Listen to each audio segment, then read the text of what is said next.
going. You really think you have a chance against us, Mr. Cowboy? Hey, motherfucker. What do you like to do? Oh, I don't know. Play chess. Screw. Well, let's play chess. They give off to Jonathan Taylor. Jump cutting his way close to the goal line. He's in there. Touchdown. I-N-D-Y.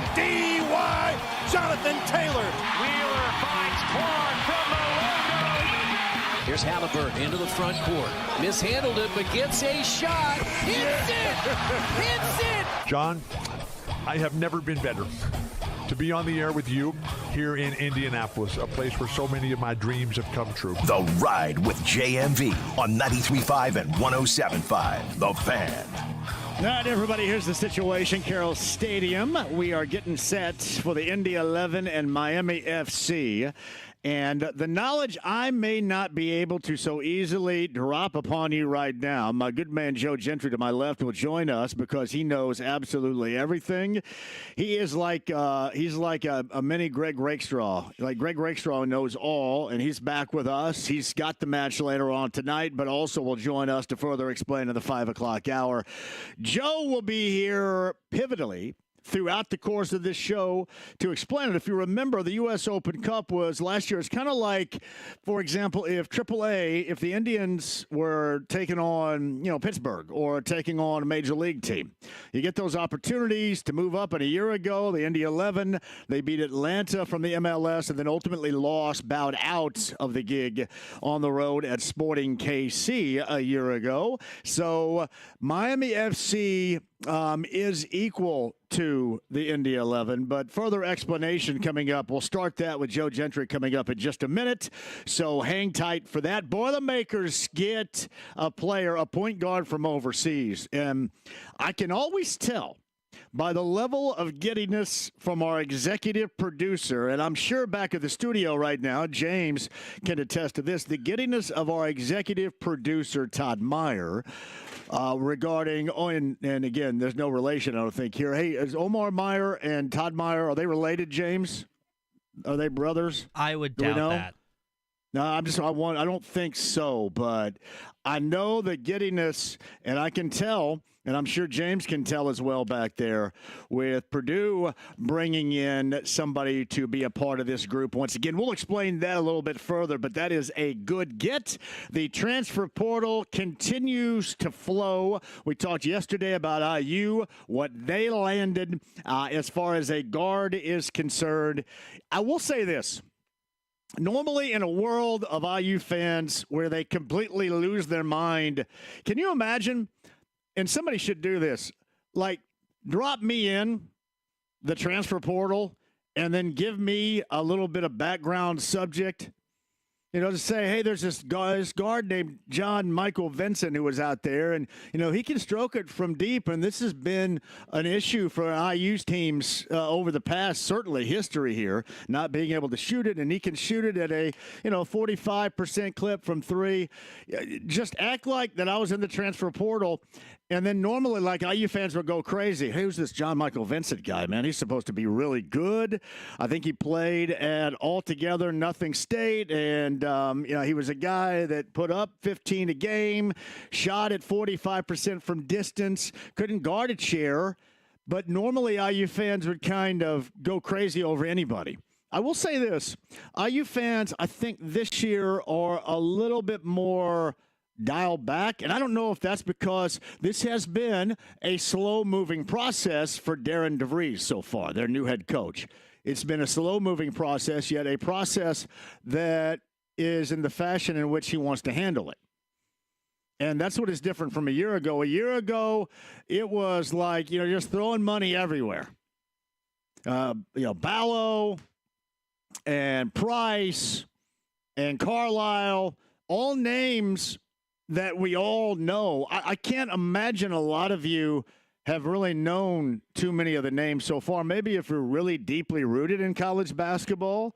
But I think to the average fan, to me, it's more like the DeVries fit and what he is looking for than it is, well, they say that this guy's the best guy in the transfer portal market right now, so let's go out there and get his ass. And you know what? He's going to be great. And we saw the translation to that a year ago. The translation was, at times, a discombobulated mess. And only those moments in which you had feel-goods, whether it was Goody or Leal or Galloway, and then we all kind of described it as being, well, these guys get it, right, because they're from the home state. Is this on? Yeah, it is, isn't it? The volume is up right there. I'm sorry. I've got Me TV on in this suite number 12 out here at the mic at Carroll Stadium, and I couldn't hear it until just now, but I thought I heard Chuck Connors. Is that the Rifleman that's on in the background? This is the first time the Rifleman has ever been on this show in the background. So, yeah, we're at Suite 12 at Carroll Stadium, and more on that in just a second. But back to my point. A year ago, you found out what happens when you have a lot of money to spend, and that's great because, man, people with bank care about your program, and they want you to get the best. They want you to be the best. Unfortunately, what you did not get was the best mix for what you do, and we saw that, and what took place with that, again, discombobulated effort most of the year. There were moments when you thought, wow, and I've always said this individually a year ago, these guys are good. They're talented. Collectively, most of the time, they weren't worth a hoot together. And you can see that's what Darren DeVries is trying to do, put together a team that he wants that will go and fit everything, including his son, together. And honestly, that's the same thing Purdue's trying to do. Purdue's trying to do it. They just have that advantage of they have three dudes back that you know and have been together for years, and you really trust, like they're going to end up top three coming up next year. And now you're just trying to add with Clough, a big man, and, you know, bringing in Meyer as well. You're trying to add the bits and pieces to a roster that you already trust. And obviously you lose Colvin, you lose Heidi, but at the same time, you love what you have, and you think you can make up the difference. You know, I mentioned all the time from Brownstown Central, a redshirt a year ago, and Jack Benter. Now, I know that, you know, Southern Indiana guys all are kind of like this and all pat each other on the back and such, but I've always liked him as a player, and it's just kind of, you know, evolved into a bit of an expectation, not a breakout first year in West Lafayette, but something that he can manage to help out this group that is already pretty well put together, from head coach all the way through the top of that particular player personnel list. So IU Purdue in the transfer portal, IU Purdue bringing in players for different reasons, and we'll talk about that coming up a little bit later on as well. Of course, you got the Bucks and the Pacers coming up on Saturday. I don't know if anybody digs on the play-in tournament. So you're watching last night, and you watched Trae Young get bounced. Orlando looked really good. They're moving on to take on the Celtics. We know that. Found that out last night. And, you know, obviously the second game, it was, you watched Zach Edey, the former Boilermaker, play, but it was way, way too much Steph Curry and Jimmy Butler. Can anybody explain to me why this happens?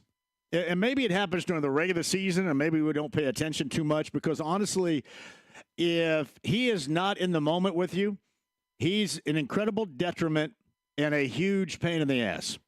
But I'm talking about Jimmy Butler. When he is playoff Jimmy Butler like last night, you understand why you would want him. Understand why you'd want him a part of this team. But if you look at what he did over the course of the regular season to fight his way out of Miami, I mean, like the first to do that, right? I mean, battle your way out of Miami. But in the process, be a tremendous horse's ass and a detriment to the entire program that really helped them spiral down to where they're in the playoff game in Chicago against the Bulls coming up later on tonight. And I'm sure they feel better off without him. But you can also understand why teams like Golden State feel better off with him. And I guess it is just what you're known for.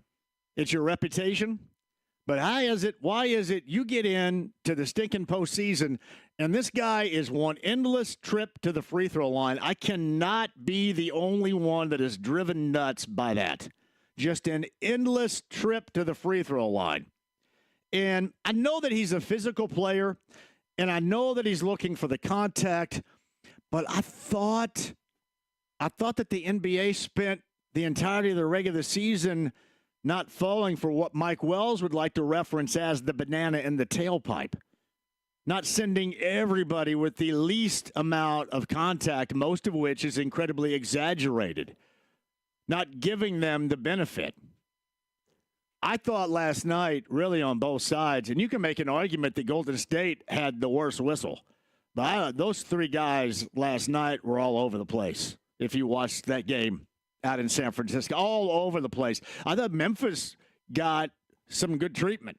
They got a night. They just didn't take advantage of it often enough, you didn't think, for the free throw line. But Jimmy Butler is just like a parade to the free throw line. And I cannot be the only one.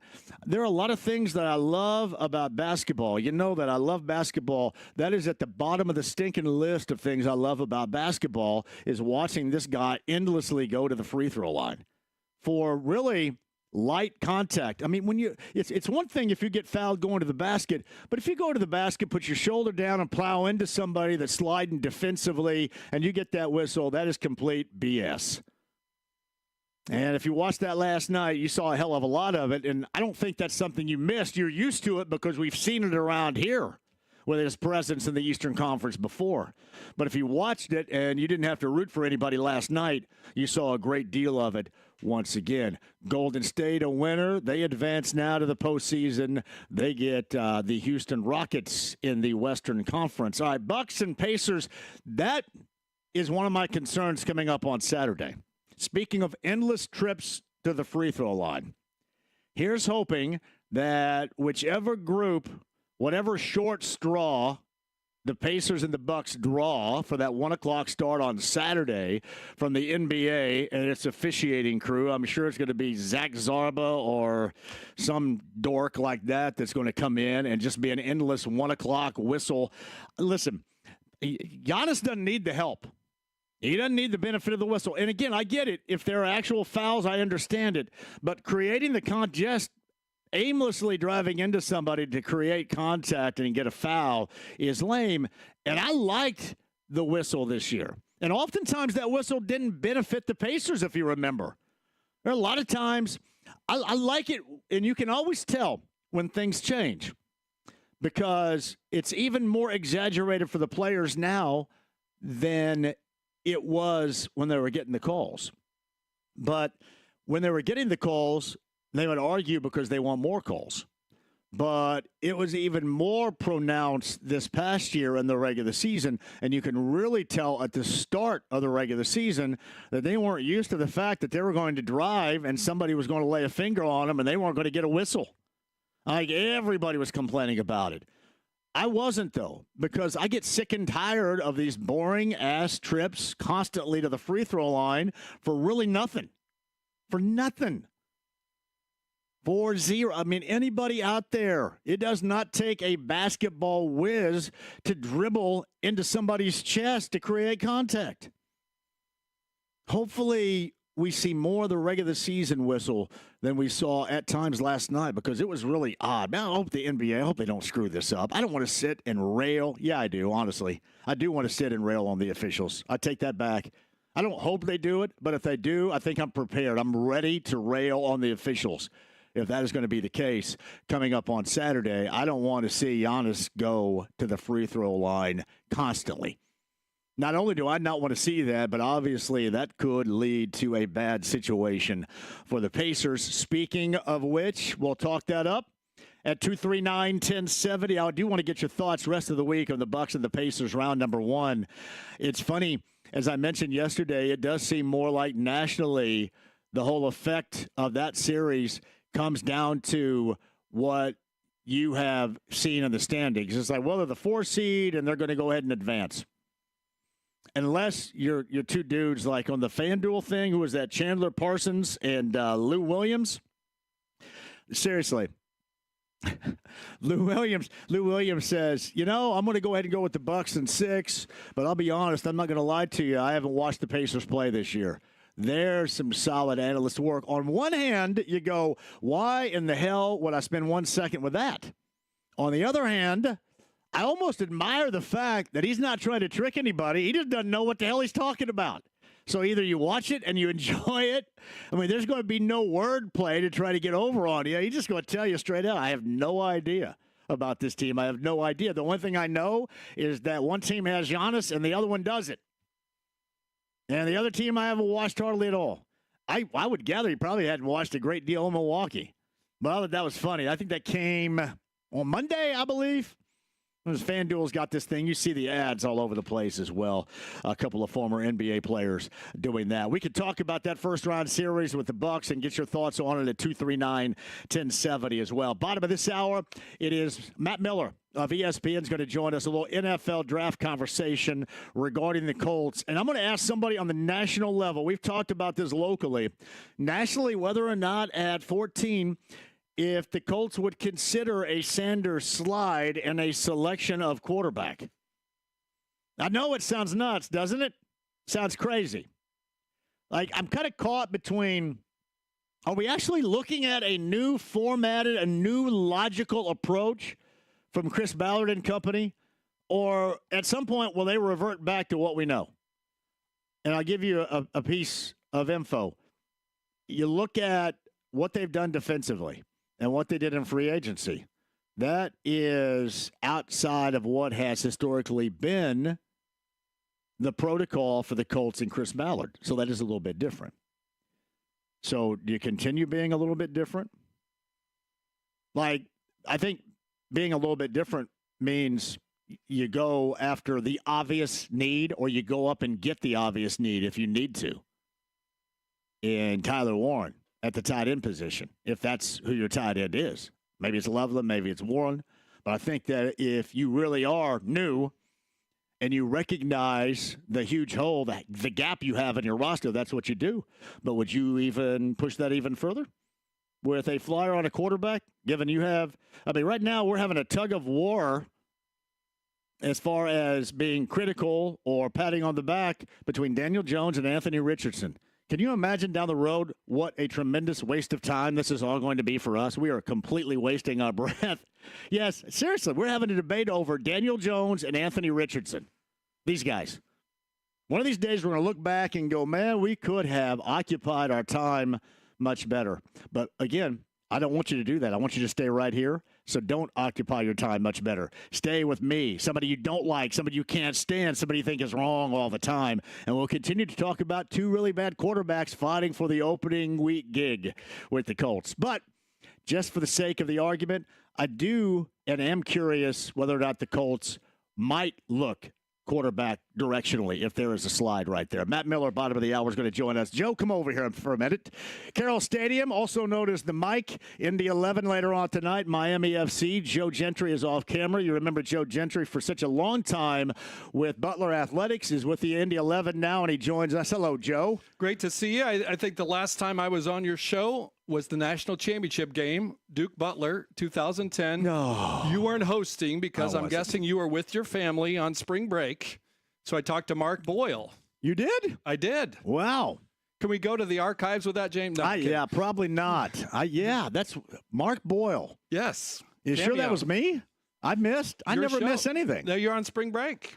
A lot of fans were with Butler in 2010, I do not think I went anywhere on spring break.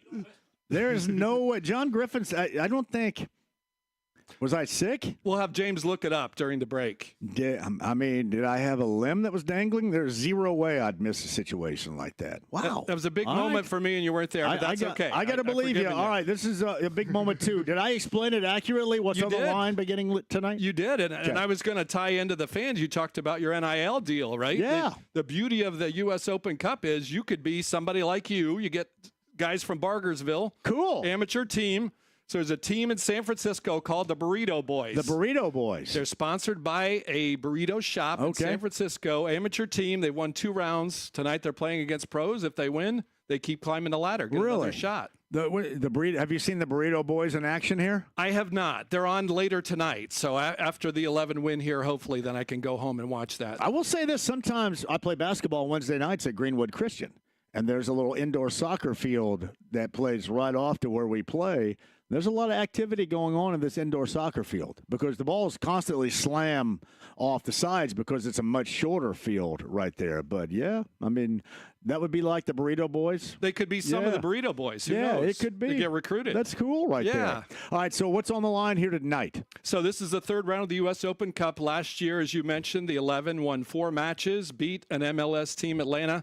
Got to the semifinals against Kansas City. Had they won one more match, would have been in the finals and also in the CONCACAF Champions League, which we'll talk about later in the show. CONCACAF. Yes. I'm glad you said that. That's the first time I've heard that pronounced. Well, maybe the first time on your show. I've often wondered what it was. CONCACAF. Okay. Yes. So this is exciting. It's a cup within a league season. We're in the USL Championship. But this one, you win, you move on, and if we win tonight, we'll play in a couple weeks here, maybe against an MLS team.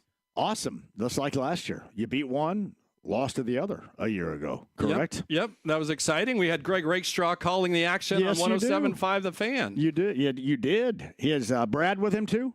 Brad Hodder. Oh, I love Brad Hodder. Brad Hodder drives all the way from, like, the other side of St. Louis to get here every day. Yes. My man lives in Illinois. Yep. He's a farmer. He's a crazy man. Enjoys doing that. Crazy man farmer is what he is right there. All right, what else is on tap for us here today? What time the gates open, I guess I should ask. Gates open at 6:30, kickoff at 7:30, and we've got a good group of guys back from that team last season. We got to host a home playoff game the weekend of the Taylor Swift concert. I know you were busy with that. And you got somebody that plays on your team that's a former point guard for Pete Smith at Guerin. Yes, Cam Lindley. He's been through the mix. Yep. He's been through it all then if he's a former point guard of Pete Smith. Yep, state champion 3A for Pete Smith and was doing that in the midst of being a national level soccer, played for Team USA age groups. So midfielders can run forever, right? That's a good thing in basketball, as you know. They're in pretty good shape, aren't they? Yep. No doubt about that. Then we got a guy on our current team that also plays for Westfield High School. So Ryan Hunsucker, the 17-year-old academy player. And he plays there right now? He plays, played for Westfield, was a key sub for their team that was number 2 in the state and had kind of a bad draw, playing number 1 Fishers in the first game of the tournament. But he trains with our first team every morning, 10 to 11:30, goes to school, also practiced basketball, played basketball. Again, he missed some basketball for soccer like Cam Lindley did. That's a badass dude right there. So 17 years old, amazing. I know you and I maybe at 17, maybe weren't quite like that with our budgeting. I feel like I can run the floor now. I don't know if I can keep up this continuous pace out here. It's a big field, right? As we're sitting close to it. And you got to have a burst of speed out here. That is next level burst of speed, don't you? And it's about 7 miles if you're playing midfield that you run during a game. So you really run 7 miles during a game? That's nuts. Man, oh man. Well, Joe Gentry is here. You're going to join us throughout the course of the afternoon to explain even more. And one more time, what time do the gates open tonight? Gates open at 6:30, kickoff at 7:30. We'd love to see you. I like Me TV and the Rifleman's on up here. That's an added bonus for you. You can be in a suite tonight. I had no idea you were going to have Me TV on up here. But I thought Chuck Person was the Rifleman. Yeah, well, Chuck Connors right here. I think, wasn't he nicknamed the Rifleman from the because he was a big fan of the television show back then. Joe Gentry of the Indy 11 will rejoin a couple of different times over the course of the afternoon. Joe, thank you. Joe Gentry right here with us. The Indy 11 at Carroll Stadium. That's our location today. You get the doors opening later on tonight. Miami FC in town for the match on the pitch here at Carroll Stadium. Quick break. We'll come back. Matt Miller, the NFL draft expert from ESPN. Would the Colts think about going quarterback if a quarterback of name recognition they like slid to them in round number 1? That and more with Matt coming up on the other side. Kevin Bowen on the show as well. Hey, former Notre Dame and Richmond High School and NFL standout. Remember the name Vegas Ferguson. Vegas Ferguson is going to be a part of something along with me on Saturday that I'll explain coming up here when Vegas joins us in the 4 o'clock hour. John McClain, he's from Houston, covers the Texans coming up in the 5 o'clock hour as well. And Rakestraw is back because he's going to be a part of this event behind me right here at Carroll Stadium. Do not go anywhere. The stream, the app, it is HD Radio. We are just getting started. It may be a little bit chilly, but it is all right. A glorious spring afternoon here in downtown Indianapolis with the Indy 11 and Miami FC coming up later on this evening. It is the AAA Membership Lounge via YouTube Live at 93.5 and 107.5 The Fan.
JMV. Give me my theme music. 93.5 and 107.5. The Fan. Hey, welcome back to Carroll Stadium. Thank you very much with the Indy 11 and Miami FC coming at you later on tonight. You guys are awesome per usual. Thank you for joining us on the show. Devin's the on-site engineer, James, back at the studio. Brittany's along with us as well today. Tomorrow on the road again, I shall explain, in case you did not hear this, NFL legend Rob Gronkowski is coming to party at the Indy 500. He is the Grand Marshal. Is he the Snake Pit Grand? Is there a Grand Marshal of the Snake Pit? The hell am I? Should be that. Rob Gronkowski. I will tell you this. My man can party. And that's pretty awesome. And speaking of which, I've got a party for you. We are going to take the JMV Takeover out on the road again to levels in which you have never, ever seen. Coming up the night before the greatest spectacle in racing. It is going to be beyond incredible. Actually, I'll have the full details for you tomorrow. I'm going to hint around like dork, I think, throughout the course of the afternoon for you. But details in full coming up tomorrow. So this may be something that Gronkowski would want to hang out with as well. Meantime, on the Andy Moore Automotive Group hotline, we're approaching next week the NFL Draft. And Matt Miller, at NFL Draft Scout, you can find him on the social media platform X, the NFL Draft Guru. So is a Sanders quarterback slide going to occur, in your estimation, coming up next week? I think so. Definitely a slide if you thought he was going to go in the top 3. And it's always interesting the way these get phrased, right? I personally have him graded as the number 24 player in this class. So if he's drafted at 21 by the Steelers, it's not really a slide. That's about where we expected him to go, right? I think where you start to hear, oh my gosh, this player's falling, is because early in the draft process, you thought, oh my gosh, he might go 2 to Cleveland. He might go 3 to the Giants, maybe even 1 to the Titans there for a minute. But as we got through the process, as you get all the tape studied and all the workouts done and all the interviews compiled, the real grade on him is probably closer to the middle to late first round. All right, so let's just say hypothetically, this has been brought up around Indy a couple of different times, Matt.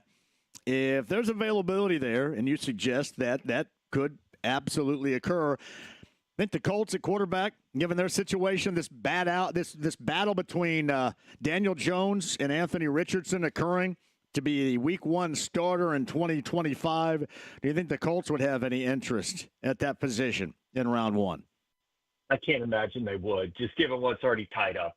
Spending a top 5 pick on Anthony Richardson, he hasn't lived up to that to this point. But the fact that he's still on the team tells us that they want to give him the opportunity to recover some of the status he had when they drafted him that highly. And then to bring in Daniel Jones, who was a first-round pick, who has had some success.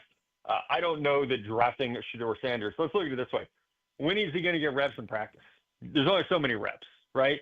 If they draft a quarterback this year, whether it be in round 1 or in round 7, that player's not getting many reps because you're still trying to develop Anthony Richardson. So, no, I don't see how that would be a benefit to anyone. If you do that, you trade Anthony Richardson immediately because there just aren't enough reps in practice to go around at that point. It is Matt Miller, NFL Draft Guru from ESPN. He's on the Andy Moore Automotive Group hotline. So I think we've all kind of targeted, at least around here, we look at the tight end situation for the Colts, and there is no doubt that is what you need. However, Warren, Loveland, any of these guys, you think either one of these dudes going to be available at 14 in your estimation, Matt?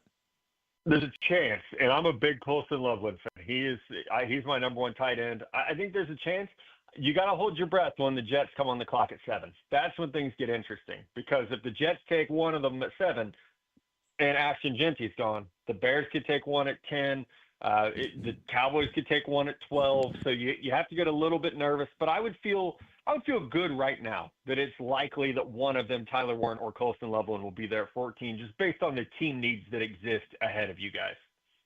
Hey, size up, if you would, in your thoughts, the difference between Loveland and Warren at that position. Yeah, I mean, it's almost like they play different positions, honestly, just because of Warren is more of a power player. He's somebody that's going to run over you. And we saw, the unique usage that he had this past year. They lined him up at every position: center, quarterback, running back, wide receiver. He did everything. And he's a fun player because he's much more athletic than you expect for his size, because he is such a big guy. You think, oh my gosh, he shouldn't be able to be as agile as he is, but he's able to make people miss.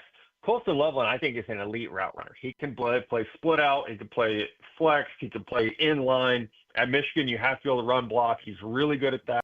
But I just think he's an advanced route runner, and his athletic ability, he's a better mover than Tyler Warren is.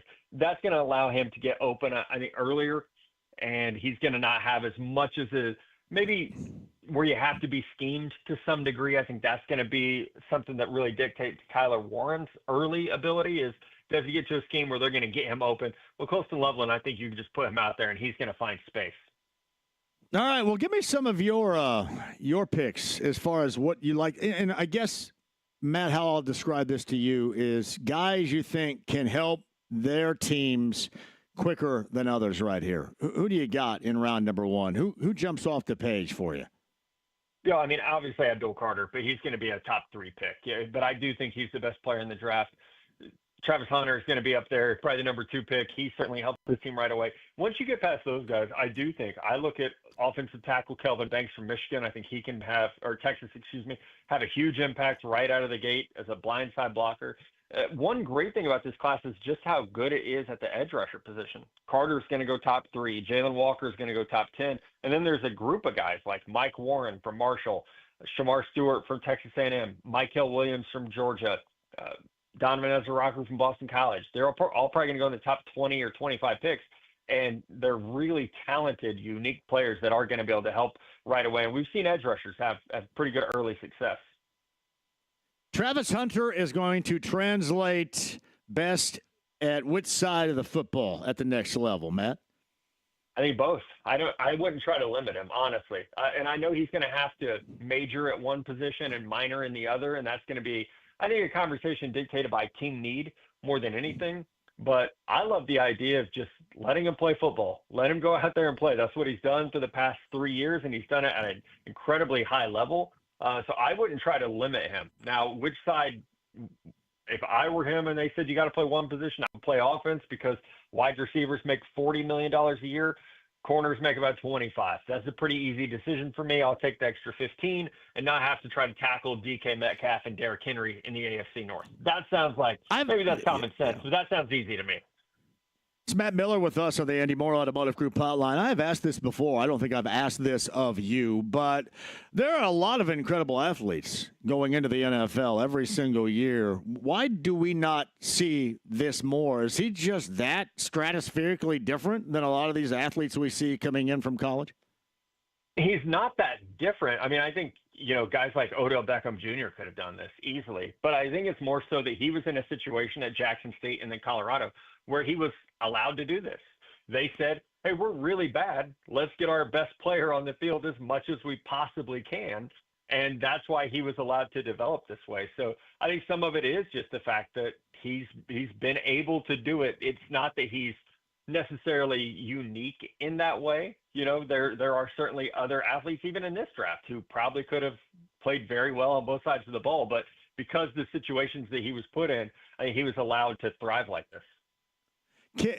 If he doesn't play for Deion Sanders, are we talking about he as a dual threat like this right now in this draft?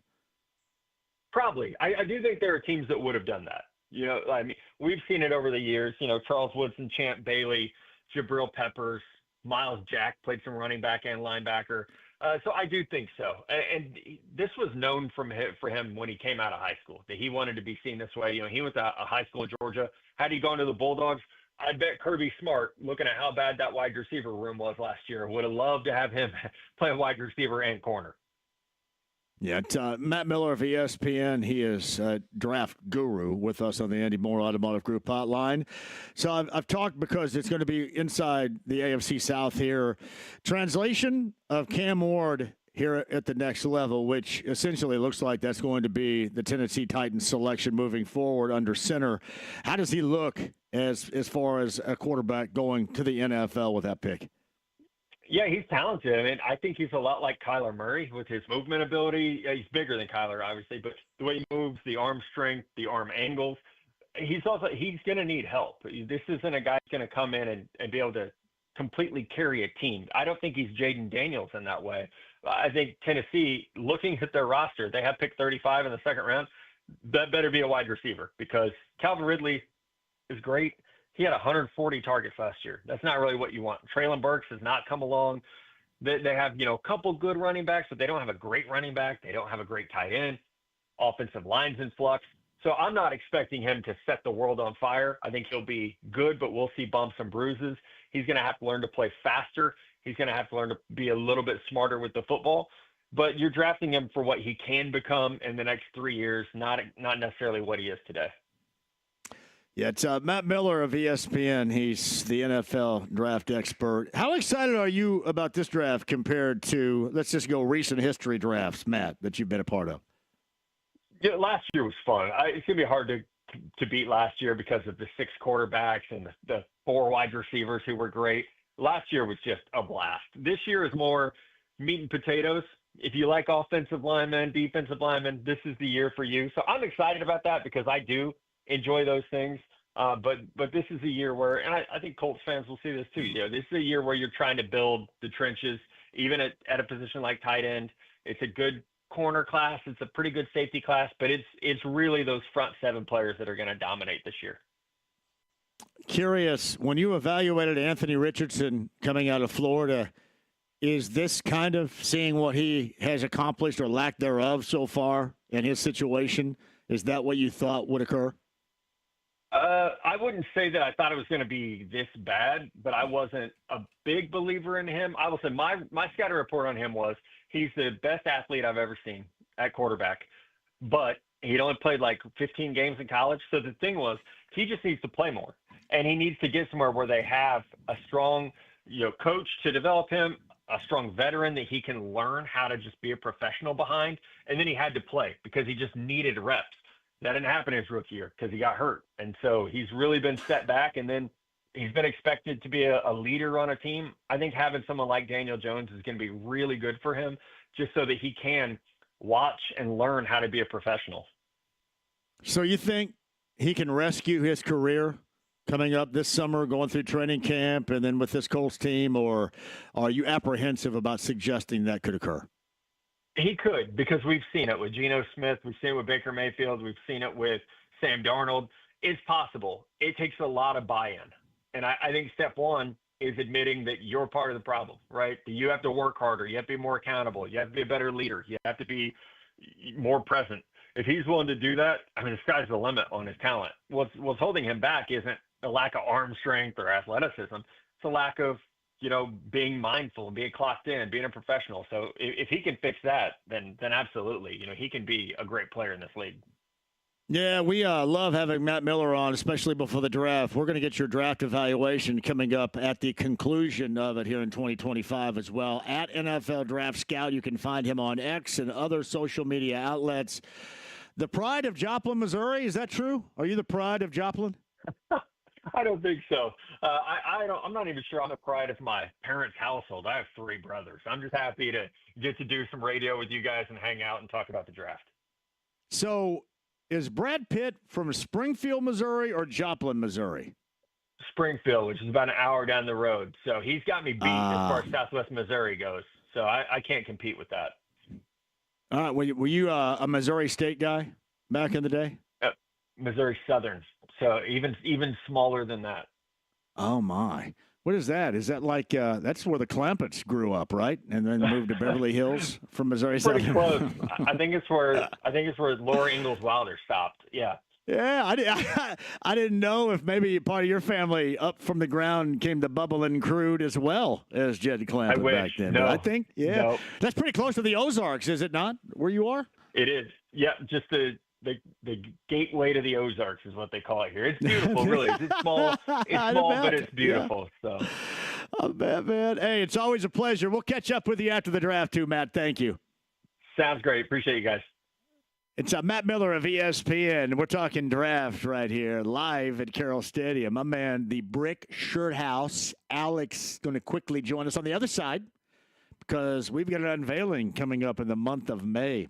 Another JMV month of May, the shop in Broad Ripple and Carmel. Extraordinary opportunity of activewear. You see behind me right now, if you're watching the AAA Membership Lounge via YouTube Live, this is Carroll Stadium, Indy 11, Miami FC later on tonight. Former NFLer, Richmond High School, Notre Dame. You remember the name. Vegas Ferguson, 4 o'clock hour. Bowen, 4 o'clock hour. McLean after 5. That's John McLean. Yeah, not from Die Hard, but John McLean from Houston. After 5, Greg Rakestraw has got the call of this match later on tonight. Also going to join us. Carroll Stadium. Would love to see you here on the road tomorrow. And big-time party news that's going to be even better for you than Gronk being a part of the Snake Pit. I promise. Maybe not today, but certainly tomorrow you'll find out. It's 93.5, 107.5 The Fan. Sit tight.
JMV.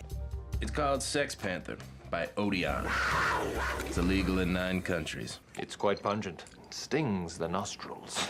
93.5 and 107.5. The Fan.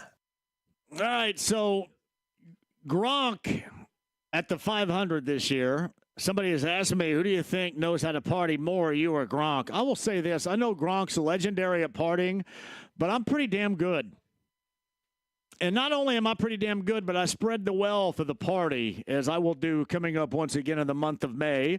We also will help you dress coming up in the month of May. The Brick Shirt House, it's Alex from the shop in Broad Ripple and Carmel is upon us. Of course, they've got a trailer here with the Indy 11 gear. And he joins us now with the Indy 11 gear, the gear that you have, the new gear, and, of course, an unveiling of sorts coming up in May, correct? Yeah, we got a new JMV Carb Day shirt coming out. You believe you teased it on Twitter the other day. I don't know. I'm a tremendous tease. Should be pretty obvious. Yeah, it does. But, yeah. I think it's going to go over pretty well. Probably the best selling one yet. That is so good, too. And you guys will have that once you're going to unveil it. Is there a date? Did I get that right? May the 15th? I think we're going to do it May 15th. We'll have it in store down in Broad Ripple because we'll be celebrating our 10th year. Our 10th birthday there at that location in Broad Ripple. Holy crap. That's crazy, right? That's crazy. I mean, COVID, shootings, we've survived it all there in Broad Ripple. Yeah, I was 43 when you opened up in Broad Ripple. Man, no, how many? You said 10? No, 45. Yeah, it's 10 years. I'm 2015. 55. So, yeah, 55. It's wild to think. I feel we've been there that long doing it. But, yes, we're going to unveil it there and have it available for purchase there. We'll have it at the track as well and online, and we're going to blow it up. Oh, yeah. And you know what? I mentioned partying. We're going to be out there. I'm going to be, I think the entire weekend is going to be me out there. Oh, out at the track? Yeah, out at the track. This might be the first year I can make it that weekend. We don't have a home in the 11 game I'm telling you, so. Everybody take the entire weekend off because this is going to be incredible. I promise you, high levels of incredible. You know, DJ, throw sheet can, probably throw like tuna cans out at the crowd. Well, you just can. Salmon. I mean, you cannot. Cottage cheese for everybody. Daisy's too expensive. Here's the Kroger brand. Right. Yeah. You just get from the discount section. The stuff's about to go bad. Oh, man. So you guys got a trailer over here? Yeah, so we've got the trailer out here, and then we run the tent on the other end, the big blue Under Armour tent on the track behind the BYB. Okay. This is year 7 for us running merchandise for Indy 11. You got anything new? Oh, yeah. Tons of stuff. They just unveiled a new third kit yesterday. It's black and gray. It's got checkered flags, so it's kind of race-themed. And this is the first time in a long time we've had an actual in-play third kit. Nice. So this will be they're going to debut it on the field on Saturday at the home game, but you can buy it tonight here at the Mike. You guys do Boilermaker stuff too, right? Oh, yeah. I mean, so you're going to do an Oscar Mayer logo? Yeah. Yeah, the Oscar Mayer Peters. Oscar Mayer. That works right I don't know. there. Hey, everyone's very excited. I don't know who these guys are, but Braden's back and TKR's back. And, you got that. you got Fletcher Lawyer's back, so that's good. Big 3 for them back. That's better already than a lot of set other pretty teams high for them, expectations. I've heard top 3 preseason rankings, so who knows? So, Alex, again, the shop going to celebrate 10 years and an unveiling coming up May the 15th of a JMV Carb Day shirt that you will not want to miss. My brother, great to see you. Very excited. Hey, thanks for coming out. That's Alex right here off camera, but I'm shaking nobody's hand on camera, but off camera, that is Alex right there. The shop in Broad Ripple and Carmel, May the 15th is the date for the JMV Carb Day Shirt 2025. Kevin Bowen coming up at the top of the hour. Vegas Ferguson, bottom of the 4 o'clock hour. Carroll Stadium is behind me. This is the AAA Membership Lounge via YouTube Live. You can see it on the road tomorrow, and a big party announcement coming up tomorrow as well. Don't go anywhere. It's 93.5, 107.5 The Fan.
JMV.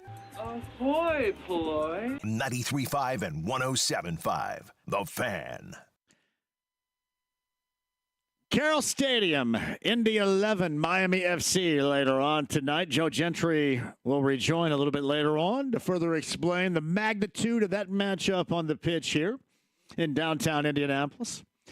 The U.S. Open Cup, if you remember that a year ago, the Indy 11 actually played two MLS squads, beat one, Atlanta, and then lost to Sporting KC. That's what this whole thing is all about. And Joe rejoins a little bit later on, too. Former Notre Dame, Richmond High School standout NFLer Vegas Ferguson is going to be with me and others coming up on Saturday morning. At least my portion is going to be Saturday morning before the Pacers playing game number 1 against the Bucks coming up on Saturday in the first round of the NBA postseason. But Vegas Ferguson, bottom of the hour.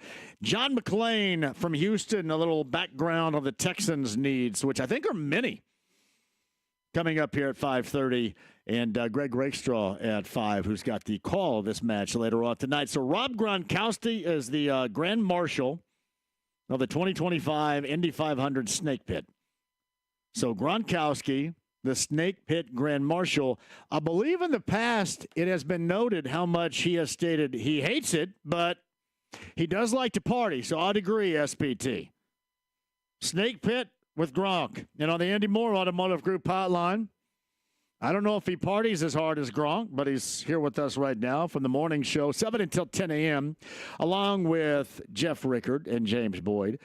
Kevin Bowen joins us. What do you think about Gronk representing in the Snake Pit as the Snake Pit Grand Marshal? I think what that means is you have extra sawdust to spread on when the youngsters puke all over everything. Is that true? You have extra sawdust? Well, I mean, correct me if I'm wrong, but you might need that for old Gronk with some of his party antics. You might he probably pukes more than anybody else out there. You're right. Hey, have you ever been to the Snake Pit? No, I haven't. I mean, I've been to, in my college days, we would coke lot it up on Friday night and then Saturday night, and then we would just kind of, I guess, hang out really in the infield. So, I mean, at that point, I don't think the Snake Pit, like the EDM version of it, was to the level that it is now. Maybe it was like the final couple years, but I mean, you would walk by, kind of, for some reason I'm envisioning just like louder music and a bunch of neon lights, but I never necessarily bought a ticket to go in there. It's funny. I took Blake over there the year that Deadmau5 was over there. And I think it was, I don't know, 87 degrees. I was one of these incredibly hot 500s. And Deadmau5, you pretty much, if your computer doesn't work, you're screwed as an EDM artist or a musician. And his computer melted down. So Deadmau5 was a little bit screwed. He's kind of a jerk, too, so I don't think it could happen to a better dude.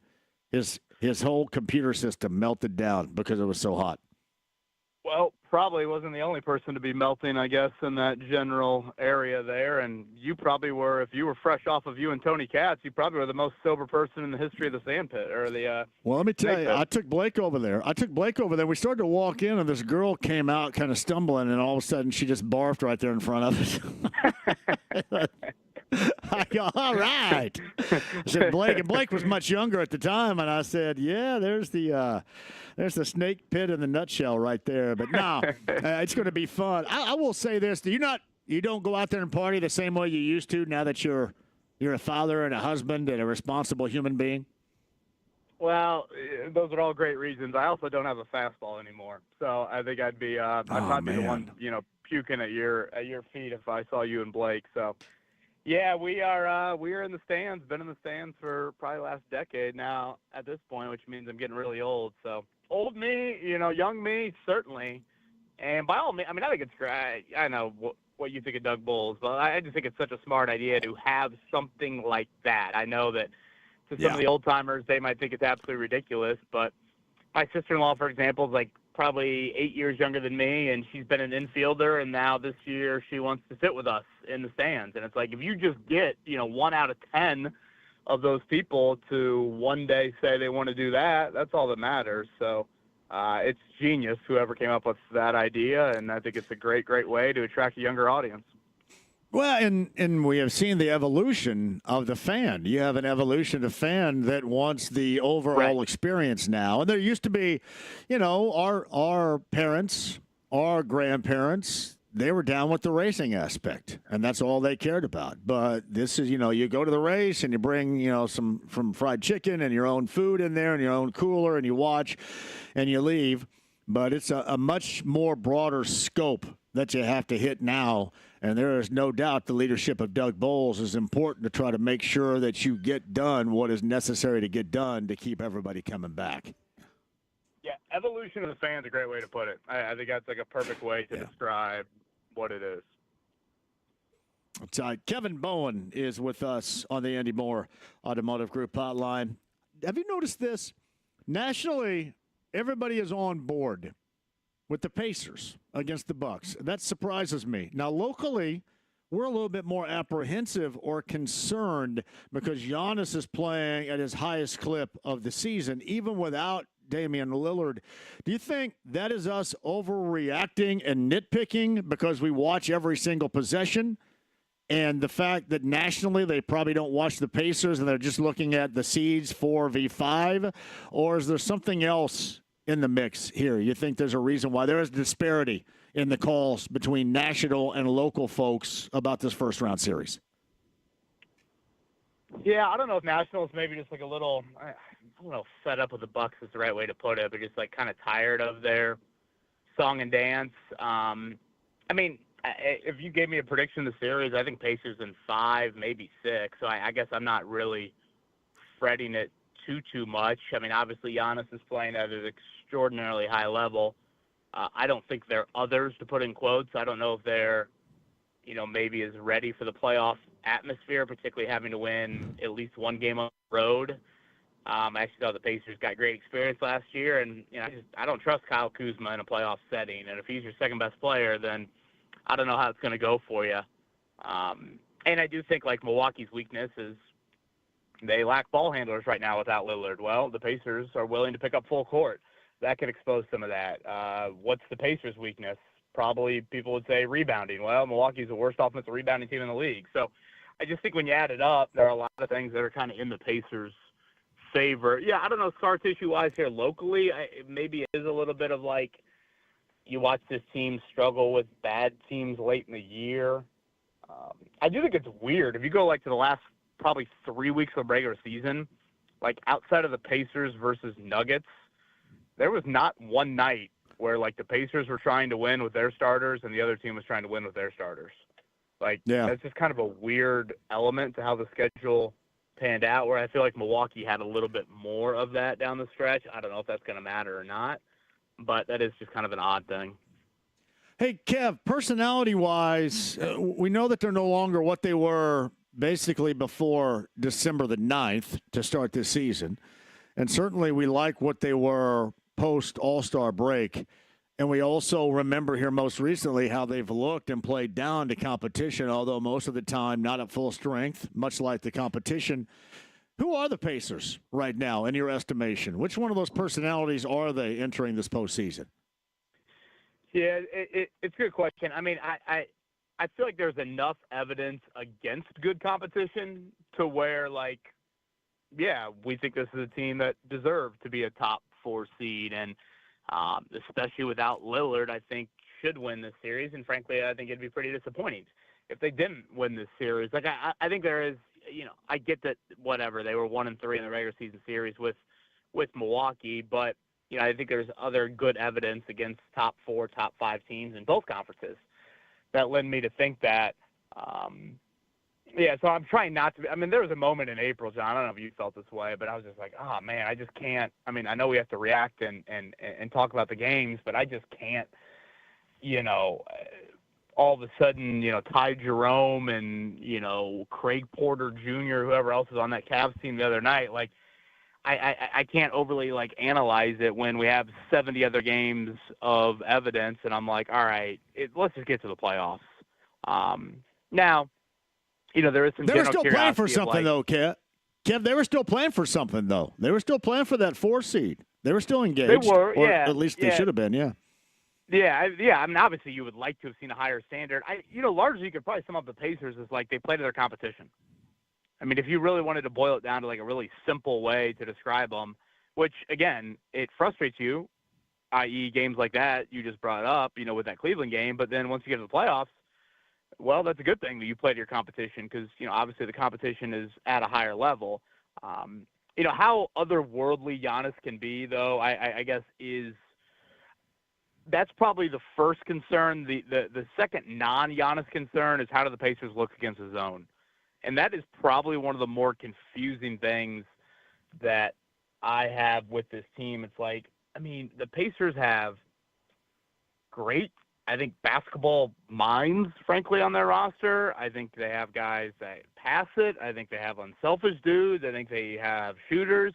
And yet I feel like when teams go zone against them, they can just cripple. And so Milwaukee will do that, and they've got a lot of size. So that's probably where, again, I still think the Pacers win this series and win it in 5 or 6. But that is one where I'm like, boy, if they do struggle against the zone, then I think this could be a little bit more of a longer series or maybe even go the other way. My second concern in this, if you want to describe it this way, is how do the Pacers respond when clearly, much like Detroit was going to do, and they probably would have done it in the over-the-top manner, but Milwaukee is going to come at you overly aggressive and going to try to, as I like to describe, muddy up the water a little bit. In doing just that, to try to get the Pacers to respond, because I think deep down inside, Milwaukee views the Pacers as being soft. I'm going to be curious how the Pacers respond to that, because I think in round number 1, at some point, that style, that brand of basketball, even beyond Giannis being the dominant force that he can be, is going to occur.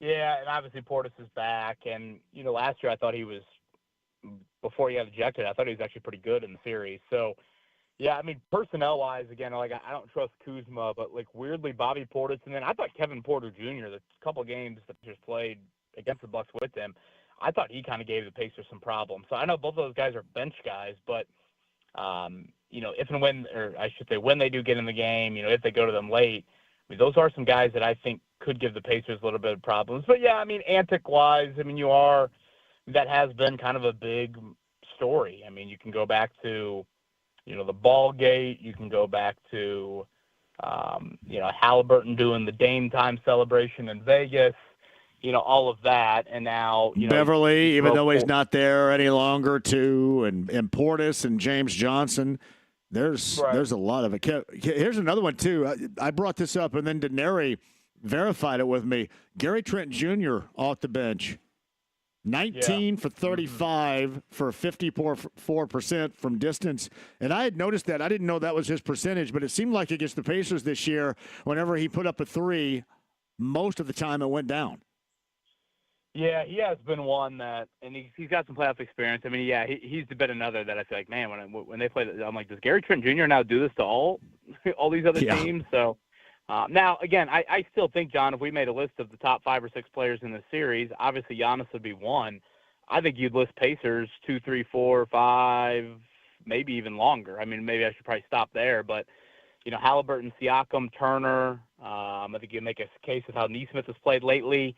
Maybe even Mathurin, depending on how he looks in a playoff atmosphere. So I don't know. I just feel like Milwaukee's others in a playoff atmosphere, particularly on the road, they're going to have to prove it. Now, Giannis is getting them involved like no other. I mean, that's, when we talked to Rick Carlisle on Tuesday, I mean, he was blown away by what Giannis has done here in April. I mean, he's averaging like 11 or 12 assists a game. I mean, that's Jokic type stuff. We're not used to Giannis having those assist numbers. Well, do those guys continue to hit open shots to the level that they've hit them here to close out the regular season? Yeah, no doubt about that. It's Kevin Bowen, the morning show, along with Jeff Rickard and James Boyd. Kev's on the Andy Moore Automotive Group hotline. All right, the closeout Pacer conversation and move on to the Colts and the NFL draft coming up next week. I'm curious, where do the Pacers live up to expectations? What do they have to do? What do they have to reach in this postseason? I think you definitely got to win a series, and I think you got to be super competitive with Cleveland. I think anything short of that, you would be disappointed in it. I mean, I hate to even go like competitive series, but I mean, I do think Cleveland's had one of the best regular seasons we've seen in the NBA in quite some time. Like, I don't want to discredit what they've done. I mean, the 3 separate double-digit win streaks is very impressive. And I know they're going to have a bit of a piano on their backs, thinking if they probably don't at least get to the Eastern Conference Finals, it'll be disappointing. But, yeah, I would say there. I would say, I would say you definitely need to win the series. Take Cleveland to 6 or 7, something along those lines. That's probably where I would, have kind of the baseline at it, especially without Lillard. I mean, I think the Pacers have earned the right, and obviously the Pacers last year didn't have Mathurin, but, I mean, you have caught another – I mean, for the third – I mean, I know the Knicks maybe didn't have that type of player out. I mean, Anunoby and some others were out. But, for the second straight year with Milwaukee, I mean, a future Hall of Famer is not going to play. Giannis last year and in all likelihood Lillard this year. So that's a huge break, and you can't pass up that opportunity. You've obviously earned the right to be the 4, and you've earned the right to have home court, but you certainly need to do something with it here. All right, Kev, NFL draft. Colston Loveland, number 14 overall. Is that going to be the mark for the Colts, you think? Yeah, I feel like when I'll probably go there. I mean, there is part of me that's like Ballard's obsessed with the trenches. Would he opt for O-line or D-line there? Again, tight end draft. And this year's class seems to have some depth. Would you then wait on that? Tight end's a position, if you look, especially lately, that, first-round pick, it's not just a slam dunk that they produce at a really, really high level for you. You can find some tight ends in some different rounds. So, but Loveland, I think, checks a lot of those boxes. I mean, he's a receiver. I think that's kind of his strength as a tight end, which again kind of fits the Colts' missing ingredient. I actually think the Colts are a decent blocking tight end group. They're just a horrible receiving group. And as long as the shoulder injury checks out, and some might view the shoulder as like, hey, that's why he wasn't as good of a blocker, that he could have been at Michigan. So now get that shoulder healed up, it'll be more of a, versatile tight end. So, yeah, that seems to make some sense to me. And if they do get a trade-up candidate, I could certainly see them moving back as well. So the movement, obviously, that the Boilermakers had in the transfer portal or otherwise, at least the inbound players that Matt Painter has coming in, and then compare that to Darren DeVries. Is DeVries more about finding players that fit what he wants to do, and I hate using this term, but everybody does, and I will just for this question, the culture?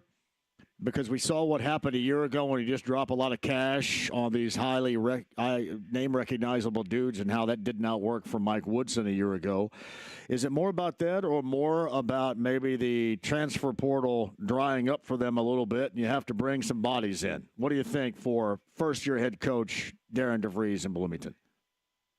Yeah, I mean, it seemed like they definitely had interest in Ryan Conwell and Josh Dix, the Iowa kid who went to Creighton. So, yeah, I mean, they probably are on, which, I mean, this is probably life in the portal. Like, you're going to have plan A, B, C, D, however you want to rate it, and be able to pivot. I think one thing you do notice, though, that jumps right out at me is, I mean, this is far more shooting than they have had in recent years. And it's been just, frankly, such a joke that, the State University – in our own backyard, they've been, I mean, arguably their biggest weakness. You can simply boil it down to the fundamental aspect of shooting. I mean, foul shooting, three-point, I mean, however you want to label it. So certainly with the Sun and the Lamar Wilkerson, I mean, those are two high-level shooters. So that is something that I think stands out. From a Purdue side of it, I think you still need a wing. It's kind of funny that point guard, I actually watched him play that they got today. I was watching that Nike Hoop Summit the other night to see Jalen Harrelson play for Team USA, and I remember that international point guard. I'm thinking to myself, man, this guy is throwing passes. I mean, he has vision like none other, and just, I mean, crazy passes into traffic, and I had no idea that Purdue was even looking at him, so that was kind of funny when I saw that today. But yeah, I mean, Indiana right now, if you look at it, even the Davidson big kid, I mean, he can stretch the floor a little bit. So, we talked about this earlier today, John. I mean, anytime you talk about the portal, you have to throw in the caveat of on paper. But if you want encouragement or optimism for an Indiana fan, it's a different approach. Like, this is clearly a focus on shooting the basketball. They still need some defense. They still need some rebounding. They still need some rim protection. But right now, the big early gets, 3 of their 5 pieces in the starting lineup you're looking at some pretty high-level shooting. Now, again, will it translate? And, will the Sam Houston States and the Davidsons of the world and the DePauls of the world, will they, be able to handle life in Bloomington, which is certainly a lot? That would be a question you would have. But, again, on paper, it's a far cry from the lack of shooting they've had in years past.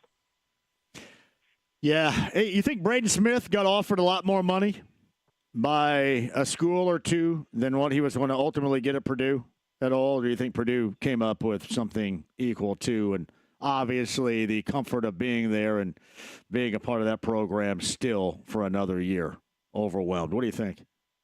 How much do we think he's making at Purdue? I guess let's start there. No. Is he making $1 million at least? Well, I would hope. I would hope some of these figures at going least. around. Someone was. Yeah. I have no idea the validity on this. Someone was saying that the Wilkerson kid got like well over $2 million to play. Did he? To play at IU. I mean, again, I have no idea what these. I mean, wasn't Umar Bala $1.2 million last year or something along those lines? So the kid that played at Sam Houston and they were like 7 games under 500 got $2 million? Huh. You might be right about that. I don't know. I just consider I don't know. Maybe I'm behind the times. I just consider over $1 million a lot of money in NIL for the transfer portal right here. So to be clear, so do I. I mean, I don't want to, I don't act like it's. No, I guess, yeah. It's chump change. I just think with the NCAA and the settlement, I mean, they're acting like some of these college basketball rosters next year will be, $10 million, if not more. So if you break it down like that, then, I mean, I guess your leading scorer would be making, $2 and I don't know, even $3 million. So, yeah, I would hope for Braden Smith's sake, sure, he is getting that. I also would think that, some other schools probably did offer him more, and there's something to be said for, I mean, he'll go down as one of the greatest Purdue players of all time, period. I mean, he already is on that list, and he'll continue to rise. And can you imagine a Westfield, Indiana kid and you end your collegiate career at Lucas Oil Stadium and potentially win it all? I mean, I get that an extra $500,000 here or whatever would be pretty enticing, but damn, I mean, you talk about legacy and story and all of that, that would be hard pressed for me to pass up, I think. So let's just say $2 million for Braden. What, $1.5 million, 1.7 for Trey Kaufman-Wren. 1.5 for Lawyer. I'm assuming it was was it more financial, you think, for Colvin, or more playing time or opportunity? Because why else would you go to Winston-Salem and leave Purdue from that situation, knowing what you have? I know you're not going to get promised anything, but that was more probably financial. And it was more financial for Heidi, right, as well, going to Texas with Sean Miller and what you're going to get. I'd say Colvin is probably more opportunity. Just like be guy number 2, 3, or 4 versus guy 5, 6, or 7, if you want to label it like that. But yeah, I mean, these numbers, I mean, they are, they're outrageous. There's guardrails that certainly need to be in place. I mean, the Sam Houston State kid, he's a 6th year in college basketball. I'm like, are we still doing the COVID year? I mean, like, at some point we got to get back to 4 years of eligibility, I would think, or 5 to play 4. And when is all this money realistically going to run out, though? I mean, come on. So you can keep going back to mostly, I guess you can, the same well every time.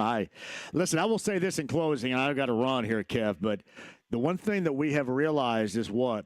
Most people, especially the younger generation, dig the offseason and free agency more than they do the actual season. So this does play a role in the younger generation digging it. Now, us old farts probably don't dig it certainly as much, but it does certainly become a spotlight and something that the younger generation really dig, and that is a form of free agency right there. They like the offseason sometimes more than the regular season, Kev. They just do.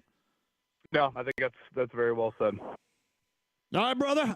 Hey, tomorrow morning, 7 until 10 a.m., you guys got Dane Brugler on as well. And I've got a big party announcement, so you may have to get your fastball back coming up for race day weekend, okay? Just maybe. Okay, all right? All right. I'll see if I can uncork one for you here. And we won't have anybody take pictures of you if you have to puke. I promise. Thank you for that. Thank you for that. You got it, Kev. Thanks, man. All right, John. See you. So, Kevin Bowen, The Morning Show. Jeff Rickard along with James Boyd. And Kevin's on the Andy Moore Automotive Group hotline. The AAA Membership Lounge via YouTube Live. Carroll Stadium is behind me. Matchup later on tonight. Joe Gentry rejoins, but the legendary Vegas Ferguson is going to join us coming up on the other side. A great time we're going to have coming up on Saturday. This is going to be prior to the Bucks and the Pacers first round, first game matchup down at Gainbridge Fieldhouse. I'll explain with the legendary running back. That's next.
with JMV. Son, you got a panty on your head.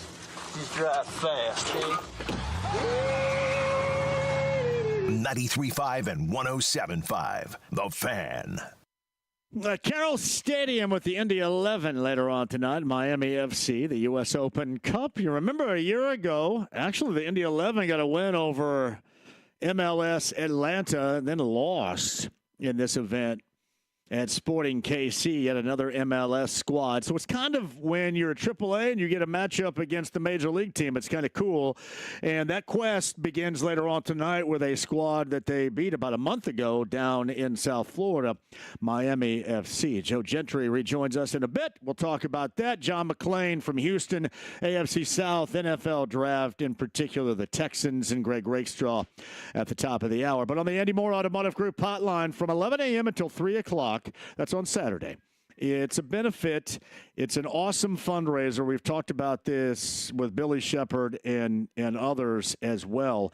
It is the Gift of Life fundraiser at H&H North Fieldhouse up in Fishers. I'm going to go up there for a little bit, I think be a part of a three-point shooting competition. If not shooting, certainly announcing it or emceeing it.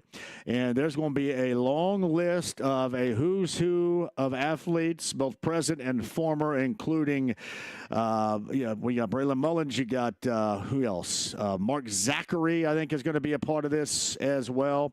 It is going to be absolutely outstanding up in Fishers coming up on Saturday, and you can get all that in and still watch the first round matchup with the Pacers and the Bucks in game number 1 as well. But joining us now, he'll be a part of it, the legendary athlete out of Richmond, Indiana, and Notre Dame and the NFL. Let's welcome to the show Vegas Ferguson right now. The legendary Vegas Ferguson. Vegas, how are you? Hey, John. I'm doing fine. And I don't know about that legend part, but I appreciate it. Let me tell you this. I mention you, and I get so many emails and so many messages from those in and around Richmond. It is incredible how much they love you over there. That had to be extra special for you, and probably still is it not? Oh, no doubt. I mean, good memories, good memories, good. Had a lot of good friendships made from that, and still, hold on to, and just a good experience for me. It's funny. I was just talking to one of my colleagues here at the station. We were talking about NIL and transfer portal and what college athletics Vegas has become now. Wow. And we say it's unrecognizable to us. Us of the older generation. You were a part of this back then. How unrecognizable is this for you, looking at what college athletics have become on both of those fronts?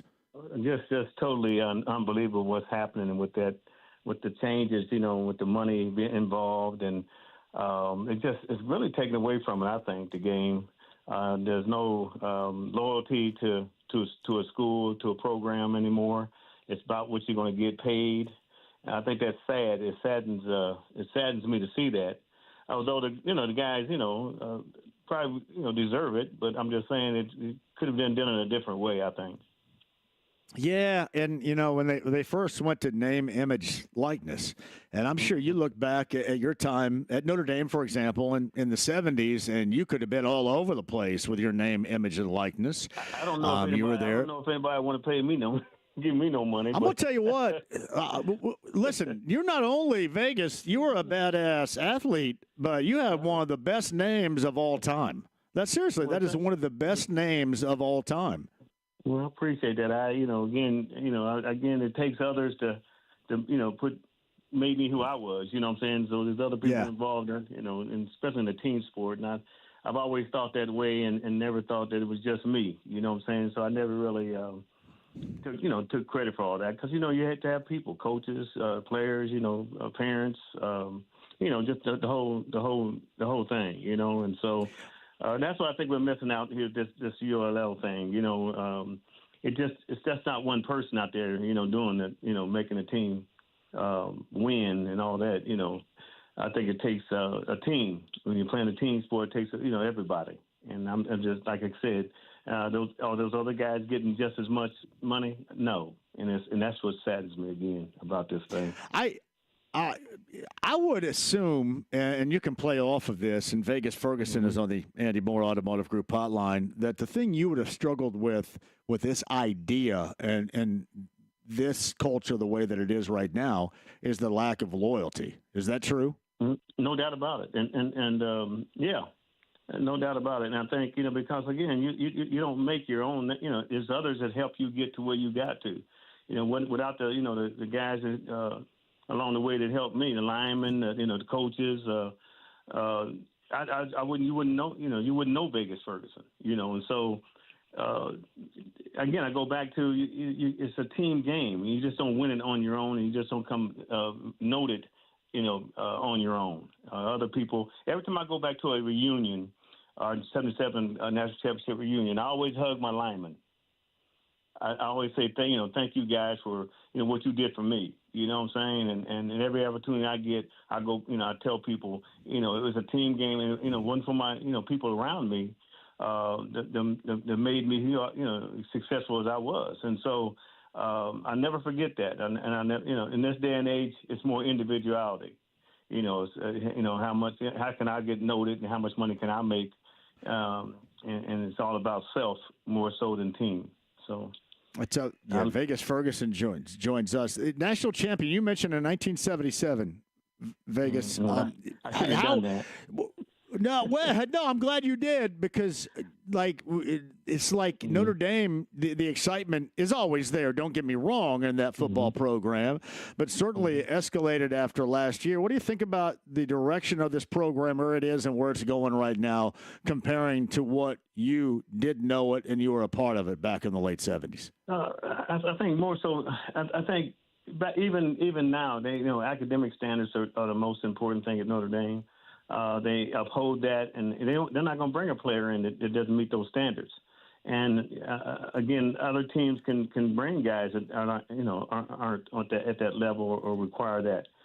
Schools that would require that, and you lose a lot of good players to other teams. And so for a long time, we're not able to get. For a long time, Notre Dame still can't get the talent that they really want, because again, the standards are high in terms of the academics, and they hold to that. And I think that's what I appreciate more about that. And we even know as players, past players, we just say, hey, we just don't have the ability to go out and get the players that we need to compete year after year, year in and year out. And you just have to accept that, that's going to be the case.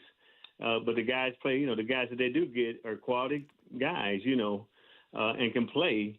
But sometimes, like I said, what we've seen with Ohio State, they're just overwhelmed, with the type of players they can get. So we just have to understand that there's going to be our times, and we just have to be ready when that opportunity came. Like this past year, it came, and I'm so proud of them for turning the for doing what they did under these circumstances that we're in today. What do you think about Marcus Freeman and the job he is doing at Notre Dame as the head coach? Again, he's love him. I think he's personable. I've never met him. I haven't had a chance to meet him. But I think he's very personable because the kids play for him. He's a player's coach. He's played the game, and he understands. He's young. He's young. He's still young, and he can relate to the players. And I think that's what brought a lot of that out this year, that he was able to bring them back because he could relate to and where they were at the point where they they lost that second game. And so I think that he's going to be again he's going to have a lot of 10-win seasons. Here we go, because he can't get the type of players that he that to compete with the Alabamas and the Ohio States and those kind of teams and LSU's. And so, he's willing to stay in there and fight and do the best he can, to represent the school. He is Vegas Ferguson on the Indy Moore Automotive Group hotline, beginning at 11 a.m. at the H&H North Fieldhouse in Fishers. A meet and greet and then some in what is, I've talked about this with Billy Shepard and others, the Gift of Life benefit that's going to go on up there. How excited are you being a part of this, Vegas? Always. I'm up for anytime you're trying to, someone's trying to help somebody. And I think in this case, we're talking about kids that need help. and what Riley's doing and what this Rotary Club is doing to raise money for that. To help kids health-wise. So I think anytime that comes about, it's not about money. It's not about me, making it. It's about me giving back to somebody that's in need. And, if I can use my path to do that, I'm more than happy. And I didn't flinch when the guys contacted me. I said, hey, yeah, if it's for worthy cause to help somebody, I'm going to be there. So I think it's outstanding what they're doing. The benefit supports life-saving heart surgeries for children through the Rotary District, the Gift of Life Fund, in partnership with Riley Children's Hospital and the Rotary Club of Greenfield. Again, that's going on in Fishers, coming up on Saturday, beginning at 11 a.m. So, no, that's cool. And I brought this up at the beginning and in closing right here, because I hear from so many people from Richmond about how legendary you are. How much does that community mean and still mean to you today, Vegas? It's home. It's home. And, I didn't change who I was because I had a little success. I came back, I was the same person I was when I left, and people treated me the same, and because of that. And I think that's what it's all about. You don't change because you've had a little success. And people here see that, and they appreciate that. And I think that's what's again, it's home for me. I've never looked at it any other way or going any other places. It's just my time to come back and again contribute back I'm in the school system and I've been working with kids over 30 years now, and I haven't regretted a moment of it, John. I haven't regretted a moment. It's awesome. I have to show you some of these emails sometime too. They're just great. I mean, from what you get. I was a Richmond High School class of '75, 1 year ahead of Vegas Ferguson. Was talking about how much you meant to so many and still mean to so many out there. Hey, I can't wait to meet you face to face in person for the first time coming up on Saturday, beginning at 11 a.m. We'll hang out a little bit for a great cause up in Fisher Saturday. How about it? Thank you. Thank you for what you do as well, John, promoting this. Okay. Thank you. You got it. Vegas Ferguson right there in the Andy Moore Automotive Group hotline. Again, the H&H North Fieldhouse. This begins at 11 a.m., so we're going to have time to do this before, obviously, Game 1 of the Bucs and the Pacers. This is what it says. James, can you help me out before the break here? Yeah, sure. This is what it says. This is in the Daily Reporter article in Greenfield. The event will have a basketball shooting station with Braylon Mullins and his twin brothers, Cole and Clay. Greenfield Central point guard Boston Willard, one of the state's leaders in assists, will have a ball handling station. And popular Indianapolis sports radio host JMV will host the three-point shooting contest. Now, it says host. It doesn't say shoot. I thought you were participating. Does host mean shoot here? I think you might be you might be doing both. I thought you were going to be in the three-point contest. Yes, host / shoot. I have, from what I have from the contact guy, he has you in the three-point contest as well. I'm in it, baby. I am in it. I'm going to tell you what, though. I played last night, and I was broke as a joke and got all pissed. Broke as a joke. And I'd played like 3 times in 48 hours, so I was a little bit gassed. But that's just an excuse for a wuss, and I'm not a wuss. I was broke. But no, this is going to be a great cause in Fishers that is coming up on Saturday. I'll do that and then head down to the game and then do the JMV takeover. It is going to be a busy but a great weekend. I want to thank everybody for inviting me up to that, too. The H&H North Fieldhouse in Fishers that begins at 11 a.m. coming up on Saturday morning. What a great cause this is. The Gift of Life Fund. And a meet and greet with so many, including Vegas Ferguson, Rodney Scott. You remember him of baseball fame. And not only modern-day athletes, but those of the past, those that you love. A little meet and greet going on as well. The H&H North Fieldhouse in Fishers. And by the way, me hosting and shooting in the three-point competition. It's on Saturday in Fishers. Quick break. We'll come back. John McClain, bottom of the 5 o'clock hour. Greg Rakestraw, top of the 5 o'clock hour. Carroll Stadium, also known as the mic behind me right here. The AAA Membership Lounge via YouTube Live, Indy 11, and Miami FC later on tonight. Right here where not exactly where I sit, but I don't know, maybe 25 or so feet further out onto the pitch. Takes place here later on tonight. 93.5, 107.5 The Fan.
Ride with JMV. Excuse me, Robo.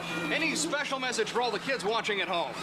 Stay out of trouble. 93.5 and 107.5. The Fan. Hey, back at Carroll Stadium, Indy 11. Miami FC later on tonight. James at the studio. Dev's here with me. Brittany's here with me. I'm John. Thank you very much.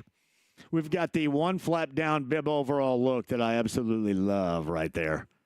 That's so Belle Biv DeVoe. Were you thinking about Belle Biv DeVoe when you went with that? Fresh Prince. That's so great. I always wanted to look like that. I never looked good doing that. I always went with that look, and I had like the work boots, the hiking boots. Yeah, I never looked good, but I tried. I did try. J-Law writes this. Vegas also played basketball at Richmond High School for the legendary Dick Baumgardner. Now, remember Dick Baumgardner, did he not? Had that shooting camp for so many years at Earlham over in Richmond. So many of those that I played with in and around my area attended that. And I believe we also, anybody have the basketball with the handprints on it? Right here, buddy. Come on over, Joe. The handprints, the Dick Baumgardner basketball with the handprints. Did you have that, Joe? I didn't have that, but that's what I started. You know the shooting camp? Yes, absolutely. I did not go. This was 1983, and a bunch of my friends went, and I wussed out and didn't go. And here was the major thing that I remember upon their return. They went to this camp with a bunch of kids from Chicago, and they brought this bootleg tape. It was a cassette tape. It was bootleg. And I said, oh, cool, bootleg tape. What is it? And they go, what is this new band called the Violent Femmes?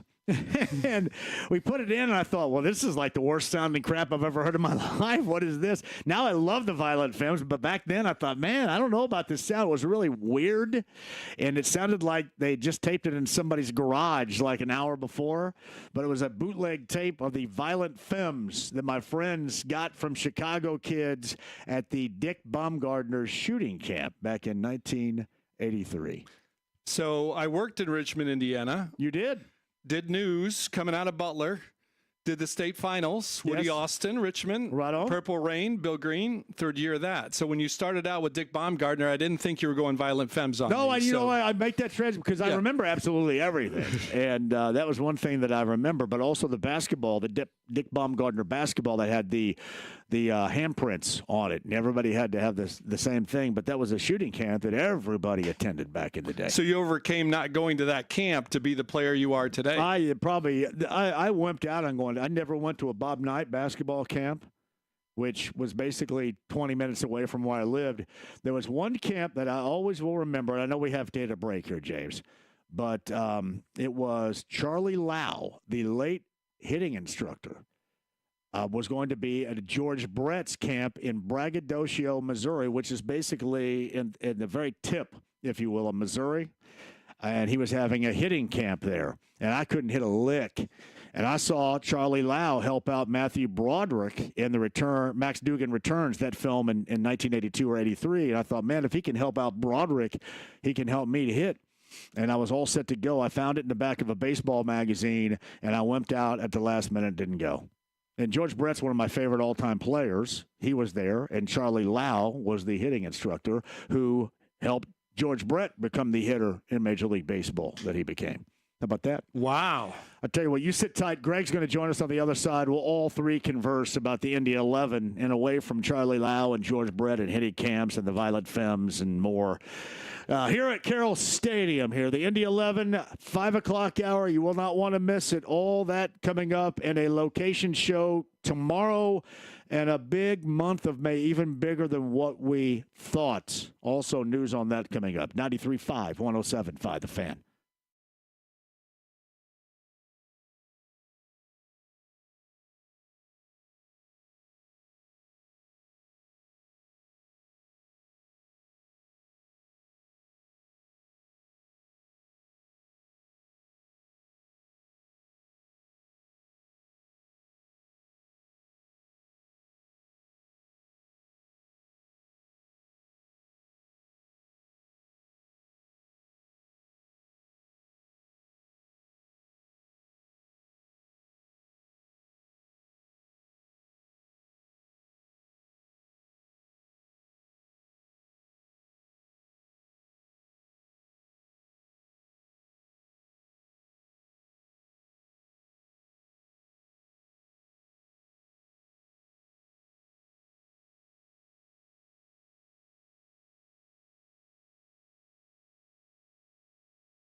Homeboy, my rotten soldier. He's my sweet cheese, my good time boy. 93.5 and 107.5, The Fan. Ball sent towards the opposite corner flag. Headed by Atlanta United. That's it! 2-1. The Indy 11 are on to the Open Cup semifinals for the first time in franchise history. Greg Rakestraw on the call. I think that was Brad Hodder in the background with the sound effects. That's what we got going on here. The U.S. Open Cup, the matchup with Miami FC, the Indy 11. We'll get Greg Rakestraw on here in just a second on the Andy Moore Automotive Group hotline. But Joe Gentry rejoins us right now. Going to be a great night, is it not? Absolutely. Beautiful night for soccer. We're excited about it. The guys are fired up. Ironically, we did not get to play Saturday. Our team traveled to Hartford. Yeah. But because of field and weather conditions, they did not get to play. And so they flew back on Sunday. So they haven't played since April 5th. Oh, wow. So they're chomping at the bit even more than usual tonight. That would suck, going all the way to Hartford and they go, hey, you can't play. Right. Yeah, that's like high school. You go around here and all of a sudden, hey, we're going to travel over to but I guess they all have AstroTurf now, so it has to really be raining at that time not to be playing these days. But it's Joe Gentry right there. More on that with Greg Rakestraw, who's on the call coming up later on tonight. Brilliant, per usual, Greg. Good to have you back. Thank you, sir. I appreciate that. We're going over, seems like old times here with Joe Gentry right here. How long have you known Joe? You could cover a lot of Indianapolis sports history with Joe. He compared you to like a Jim Courier back in the day. That was who I tried to play like. Now, playing like him was something completely different, but that is actually who I tried to pattern my game after. Lanesville had a tennis program when you were in high school. And still do. In fact, they host the sectionals in both boys and girls tennis and are the defending champions in both boys and girls tennis of their sectional. All right. I ask about the rules of stuff all the time, and I'm sure I will regarding this soccer match later on tonight that Greg is going to be a part of and Joe will be a part of here at Carroll Stadium as well. So in a high school tennis match, do you call in and out on your own? Yes, you are responsible for calling your own lines, kind of like you would in golf. Call your own penalty. At the college level, at least at the Division I level, normally there's at least a chair umpire that is overseeing the matches. But at the high school level, you are well into the tournament calling your own matches before there would be any sort of other line judge involved. Did anybody ever try to cheat that you were playing against? Of course. Every match, and you would always be kind of waiting to see who the first person to hook, that would be the reference, the slang 30, 35 years ago, who was going to hook first. And then all of a sudden that line just kept moving in and shrinking. Or you will have a line like I play in a league called the Industrial League on Saturdays at West Indy. And that league's normally pretty good about people being honest. Now, one guy tried to job me the quarterfinal match I played a couple of weeks ago, so we made sure we hooked him on the next call. After that stuff went away for the rest of the match. So does that stuff happen? Absolutely it does, John. So was that cheater Jeffrey Gorman? Gorman's on my team, although he got hurt and barely played this year.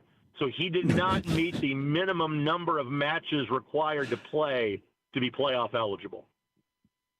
So Gorman plays. Who else of local note is playing tennis with you? From Ray Cortopassi when he was in town.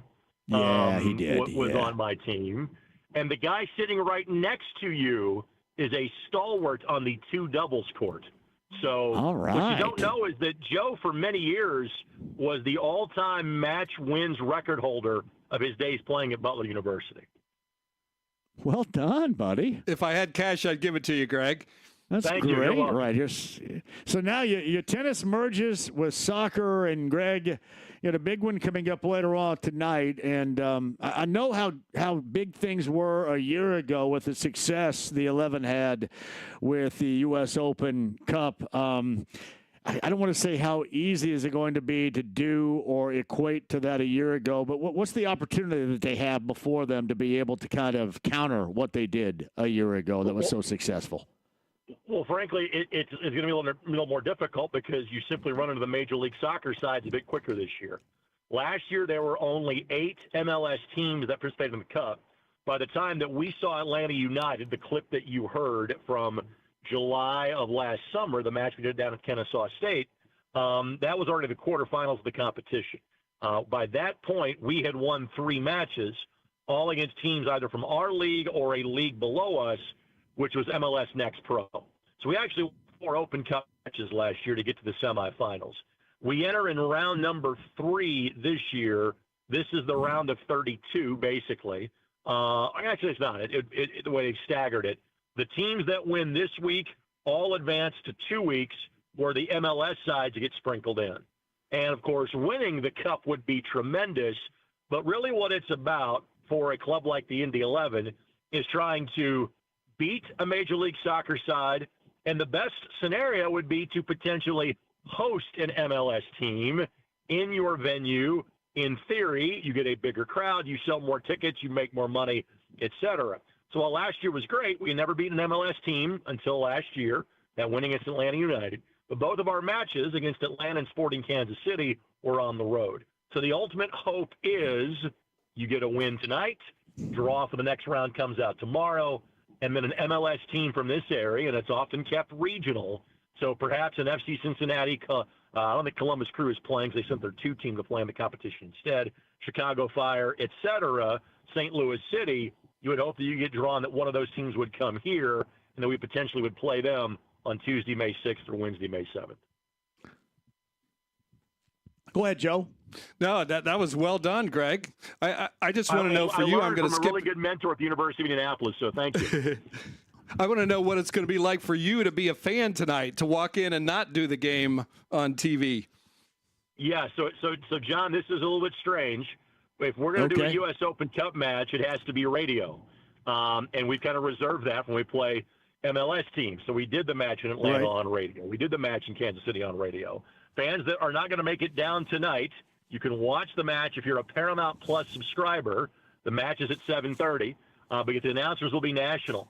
And so my plan is, depending on where the cameras are set up, I would actually sit in the same booth that I normally would be in for an Indy 11 match, but there's probably more beer that would be involved in terms of my consumption during a match because, the club and the league kind of frown on me, shotgunning one during a broadcast. As a fan, I'm allowed to do that. So that's in my plans after about 7:30. Well, good for you, man. That is fantastic.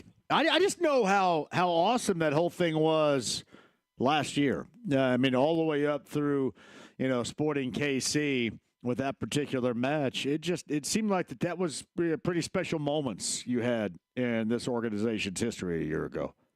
It was, and it was great in terms of multiple different facets of it. All right, but the 2 things that stand out to me, again, the whole point of the competition, if you're a non-MLS team, is to take your shot against an MLS team and potentially beat them, in which we did against Atlanta United. And while Atlanta United didn't have a great season, they made the playoffs. They knocked out Lionel Messi and Inter Miami in the postseason last year, which made that win against Atlanta United all the more impressive from back in July because there was only one guy on a, quote, reserve deal that played in that match. It was if not their first stringers, guys that were on their main roster that Indy went down and beat last year on the north side of Atlanta. And so there's that. There's kind of the national attention in the soccer community that you get when you're the last non-MLS team standing. That was wonderful for the Indy 11 brand, in their 11th season of competition. The other thing that will always stand out to me as well is what happened. There was a great traveling contingent of fans to Atlanta, even more so to the Kansas City match, and that the team invited Brickyard Battalion members to join them on the charter flight to Kansas City. And so having that support in the stadium and having the chance for kind of the front office, because the entire front office made the trip to Kansas City, obviously the team, but some people that have been supporters of the team anywhere from 1 to 11 years, that was really cool to see. That's the part that didn't get seen nationally, but locally will always leave a big impression on me.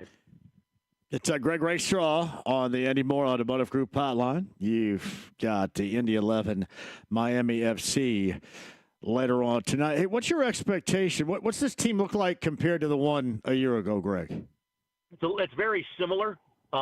Maybe not as high-end level of score as last year's team had in terms of Augie Williams. He finished with 10 goals. Jack Blake had 10 as well. If you had asked me what this team's identity was going to be coming into the season, we would kind of grind out a lot of 1-0 and 2-1 wins, and it shows you what I know. We've scored 8 and given up 7. And so we're averaging 2 goals a game, which is maybe more than I thought we would have. I didn't think this group would give up 7 goals for the first 4 games, and so that has been a bit concerning. Joe mentioned that in the start of the segment. It's just kind of strange that we haven't played in 11 days. That was not the plan. It's kind of the second time in club history that we went to a place and not finished the match. And again, it was field conditions that were deemed unplayable because, frankly, the turf pitch was frozen up in Hartford. And there's some other things maybe behind the scenes that we won't talk about on the air, but match didn't get played, et cetera. And so, Sean McCauley kind of had a plan in place as to, all right, this group's going to play Saturday.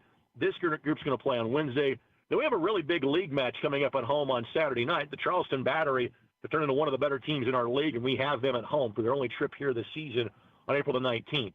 So I'm really curious. I kind of knew what the plan was in terms of whom was going to play going into the Hartford match Saturday and this match on Wednesday. So I'm very curious now how that looks different because of us not playing on Saturday and now knowing it's really kind of a 2-match and 4-day sprint that we have coming up starting tonight. Greg, that was a great promo for Dynamite Family Night on Saturday, but I also want to mention we're honoring friend of the show, Chuck Lofton, at that match Saturday. He's going to be retiring for WTHR in June. Ironically, the forecast is 94% for rain, so we're hoping Chuck can change that over the next couple days. Well, I think it's because God is crying because Chuck is leaving. I think that's the overall conclusion that I would draw from that. And I'm working on getting Chuck on Soccer Saturday this week here on The Fan. And I will tell an elongated version of this story on that radio program. But when I interned at Channel 13, now 29 years ago, Jesus, we're old, the first day that I was there in the summer of that internship, that was when track activity was just getting started at the Indianapolis Motor Speedway. And who drove me to the track on my first day of my internship than Chuck Lofton? And could not have been a nicer guy, and has been that way ever since he set foot in Indianapolis, but obviously for the last 29 years. The other thing that Chuck likes to do, now I haven't had as many of these because the Colts have played largely 1 o'clock kickoffs the last couple of years, but there are frequently times that when I'm doing a Colts postgame show late, Chuck will tweet at me like at 1:40 as I'm still on the show, and he is heading to the air, getting ready to be on the air on Channel 13. So I will miss those late-night tweets, but I'm really looking forward for Chuck's ability to sleep in on a regular basis coming up here in 2 or 3 months. Guys, correct me if I'm wrong, but Chuck was one of the bigger Indy 11 fans around, was he not? Correct. And or obviously is he Chuck not, I should say. Has tied that into, he will hit on a lot of, hey, here's the forecast for this sporting event. But Chuck has been great about being an early supporter of the Indy 11 and proudly has many Indy 11 kits/jerseys. It's Greg Rakestraw with us, the Indy 11 and Miami FC coming up later on tonight, the U.S. Open Cup at Carroll Stadium. Downtown Indy, be a great opportunity for you to come down and check it out. Joe Gentry here, the Indy 11, with us as well. Hey, I did want to close a couple of things out, Greg, and just some thoughts other than the Indy 11.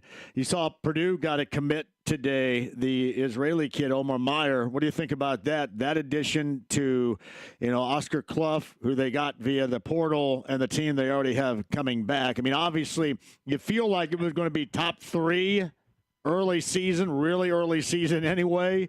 But what does this add to the equation, in your opinion? I think I have a pretty good handle on the kids from Indiana. I'm not sure I've got a good handle on the kids from Israel.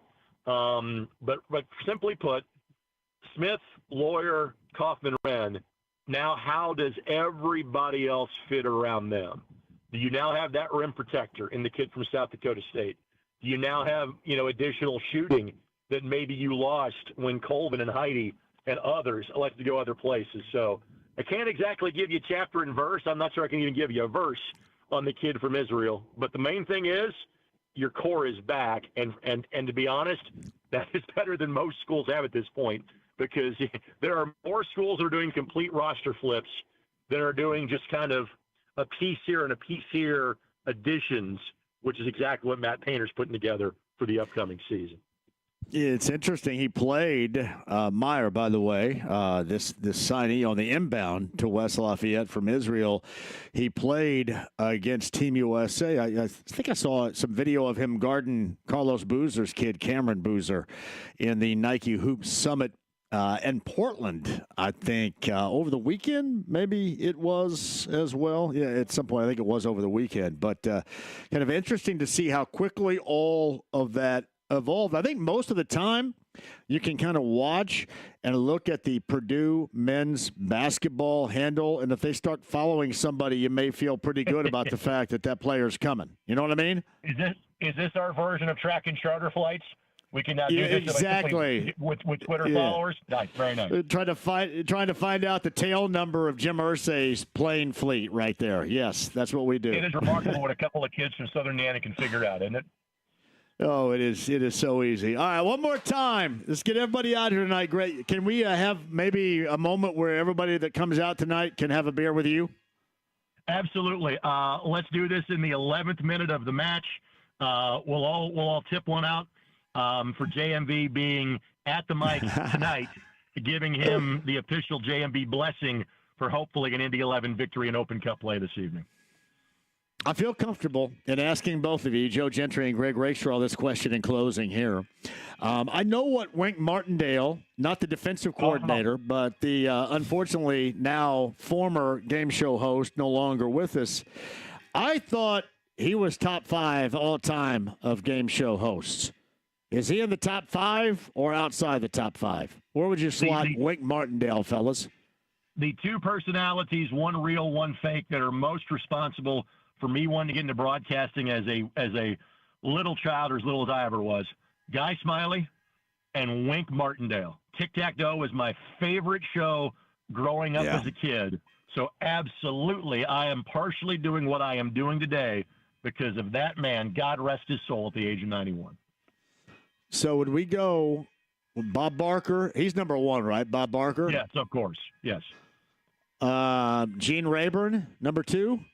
I would probably, because of his longevity on Wheel of Fortune, Pat Sajak would have to be number 2.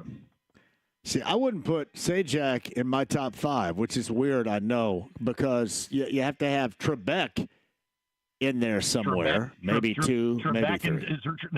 You know what? They're often, like with the Derby coming up, like a dual entry, they're 2A and 2B.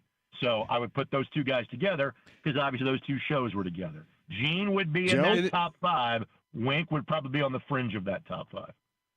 Joe? And since I'm much older than you guys, I'm going with Monty Hall. Let's make a deal. That's one, yeah. That was one. Was that the guy that hosted that show before Wayne Brady? Was that him? I don't know if I'm just a niche guy or what. But and Rayburn's not a niche, but I love Jim Perry. Sale of the Century, Jim Perry, Card Sharks, Jim Perry. Maybe because I just love the shows. I would put Jim Perry in my top 5. Just outside the top 5, but a serviceable pro, John, no doubt about that. Yeah, I did not know that Tic-Tac-Toe was your favorite all time right there. How many times you get the Dragon? Often? In the more than I would have liked. In the days where you and I actually, to some degree, competed against each other, and we would have this segment of Take the Rake where you have to call in with these, 3 different categories, and it was, Division I mascots. It was NBA alumni in terms of, you named the team and the jersey number. I got to name the player. You named the player, and I got to name at least where he played 1 year of college basketball. The theme song of that bit was the intro to Tic-Tac-Toe in about an 8-minute loop. That's how much that show influenced me as a kid. It was pretty awesome. And then they had the studio audience clapping in the background and stuff, kind of going on with that, John, too. I'm going to call it now. Pretty cool. That's going to be my request in the JMV Takeover is the theme song from Tic-Tac-Toe on Saturday night. Hell, I could play it. I think Fulton called in a couple weeks ago and requested the theme song to Alf. I don't think I've heard that since 1988. As you well know, on Sirius XM, on their Decades channels, they will sometime mix in theme songs. Like if you're listening to 70s on 7, you might get the theme from Rockford Files. You might get the theme from Chips occasionally. So I think we can make that part of the JMB Takeover. Well, I will say this. DJ Skids has a great remix, one with Chips, their theme song, because that was very disco.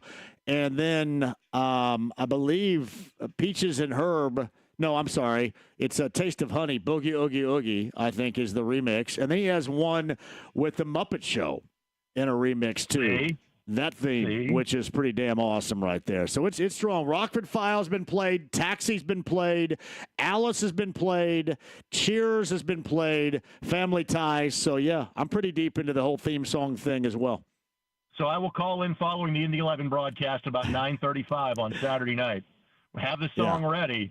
If we lose to Charleston, have the Dragon ready to end the song, okay? The Dragon. You got it, buddy. All right, Greg, have a beer with Rakestraw night with the Indy 11 later on this evening here at the Mike. Greg, I appreciate you. That's got a marketing hook to it. See everybody later. That's not bad. Not bad at all. Thanks, Greg. Have a beer with Rakestraw. Can you guys push that product We can a little facilitate bit, that. Joe? Yeah. We can make that happen in the 11th minute. Yeah. So, Bob Barker, number one? You know, I was going to throw in the dating game, right? That may be before your time. Jim Lang. Jim Lang's a good one. Jim Lang was also named that tune, right? Jim Lang. I was a big fan, probably because of the game shows. I was a big fan of Jim Perry. I wouldn't have Sajak nor Woolery in the top 5. I don't know why. Well, Woolery was really good. I mean, the Love Connection, Scrabble, early Wheel of Fortune with Susan Stafford before Sajak and Vanna White took over. Pretty amazing run right there. Love Connection was great, I thought, back then. Have you thought about hosting a game show? I have not. I tell you, we often forget about this, and we shouldn't. Mark Patrick was awesome at doing the lottery show here. Awesome. I remember that was a weekly thing, and everybody watched that. Must-see TV. Yeah, it was. Joe Gentry is here. We'll have him one more time before we bail on the show at 6 o'clock. Indy 11, Miami FC, U.S. Open Cup action coming up later on tonight at Carroll Stadium. We're downtown Indy. John McClain talks Texans and AFC South and the upcoming NFL Draft and more. That is up next on the road tomorrow at Premier Weight Loss North Meridian. Would love to see you up there coming up tomorrow beginning at 3. 93.5 and 107.5 The Fan.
Whoever you are, this channel is reserved for emergency calls only.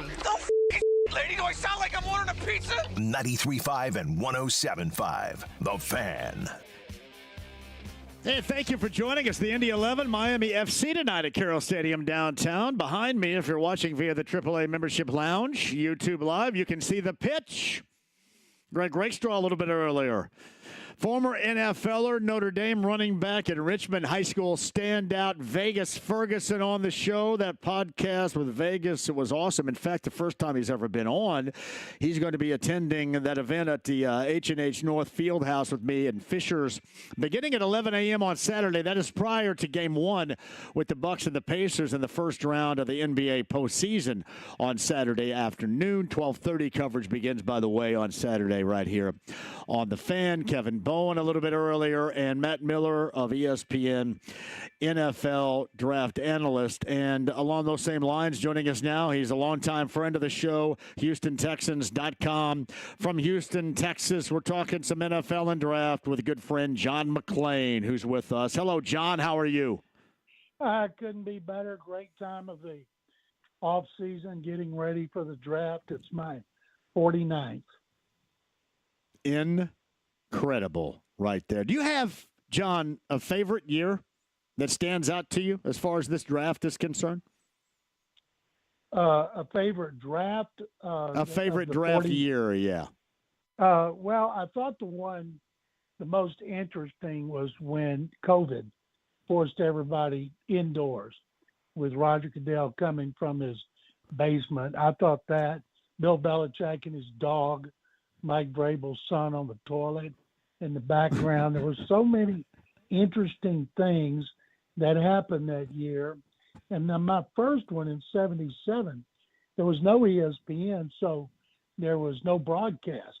The way the Oilers did it, they took a hotel ballroom at the old Shamrock Hilton for the fans, had a separate room for the media, and across a big board, every team was listed with numbers down the side for the round, and they'd get a call from New York telling them what player, and they would pencil it in, and that's how we would find out. And it was, I think, 12 rounds, and you'd fall asleep. And then when ESPN started televising it, that took a whole different path to popularity for the draft, because we could actually see things, and they got a lot of features, of course, and now with so many networks carrying it and online sites, it's just been through the roof. Yeah, no doubt about that. John McClain is with us. I'd mentioned Vegas Ferguson joined me a little bit earlier. He was a first-round pick back in 1980, and I believe at least spent one season in Houston with the Oilers. Did he not in the middle 80s? Oh, gosh, near the end of his career. I can't even remember. Yeah. If Vegas I believe there. so. Maybe around 1983. If he did, they were terrible that year. The first-round pick was a Hall of Famer, Bruce Matthews, but that's about all I remember from 1983. That was post Love You Blue era, was it not?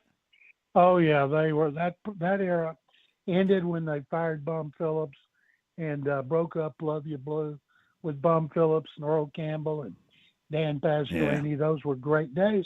The last time the Houston fans had a team in the AFC Championship game was the Oilers after the 79 season. It's been that long. That is incredible right there. John McClain with the stat, HoustonTexans.com. All right, before we zone in on the Texans, obviously we're getting some feel around the AFC South and what the other teams are doing. We've talked regarding Jacksonville and with the Tennessee Titans with the number 1 overall selection a little bit earlier in the week. With you, what do you like specifically, John, about the first round of this 2025 draft possibility? Well, we know Cam Ward's going number 1, and then after that, we think it's going to be Travis Hunter or Abdul Carter, but Shadur Sanders is getting all the attention. And I did a show up there, and I reminded people that when quarterbacks fall, it's generally for the best. Think about Ben Roethlisberger. Think about Aaron Rodgers. And quarterbacks who drop Dan Marino. They usually drop the better team. So if indeed he did fall all the way to Pittsburgh at 21, he'd be going to an organization that was a threat every year. Say he went to Cleveland. Cleveland hadn't done squat and had won a championship since '64, constantly in disarray. The Giants, pathetic. So if I'm Shedeur Sanders, I want to fall. And so what if my ego takes a blow and I don't get as much money? We know, because if he plays and he plays well, he's going to get a fortune in his second contract. So I can't wait to see where he goes. And I'm as like everybody, it's paralysis by overanalysis. I can't wait for next Thursday to get here so we can get the damn thing going. Yeah, and no doubt. Now, obviously, your focus is down in Houston with the Texans. What's the top of the list need for the Texans moving forward? And then further that comment, John, with the makeup of the team going in as it stands right now in 2025. How do you like that? Well, the Texans, of course, coming off another 10-7 season, a first-round blowout, this time Chargers, like it was the Browns the year before. They've never been beyond the divisional round. I believe that the Texans have a Super Bowl defense. They've got a great pass rush outside. They've got depth at linebacker. They have a really talented secondary. And but the offense, because of the line, they've made 4 changes. They've brought in 1 through a trade and 3 players through free agency. And if any of those guys had played well, they wouldn't be available. So they still need, to me, in the first round, they need an offensive lineman. I don't care if it's a tackle. I don't care if it's a guard.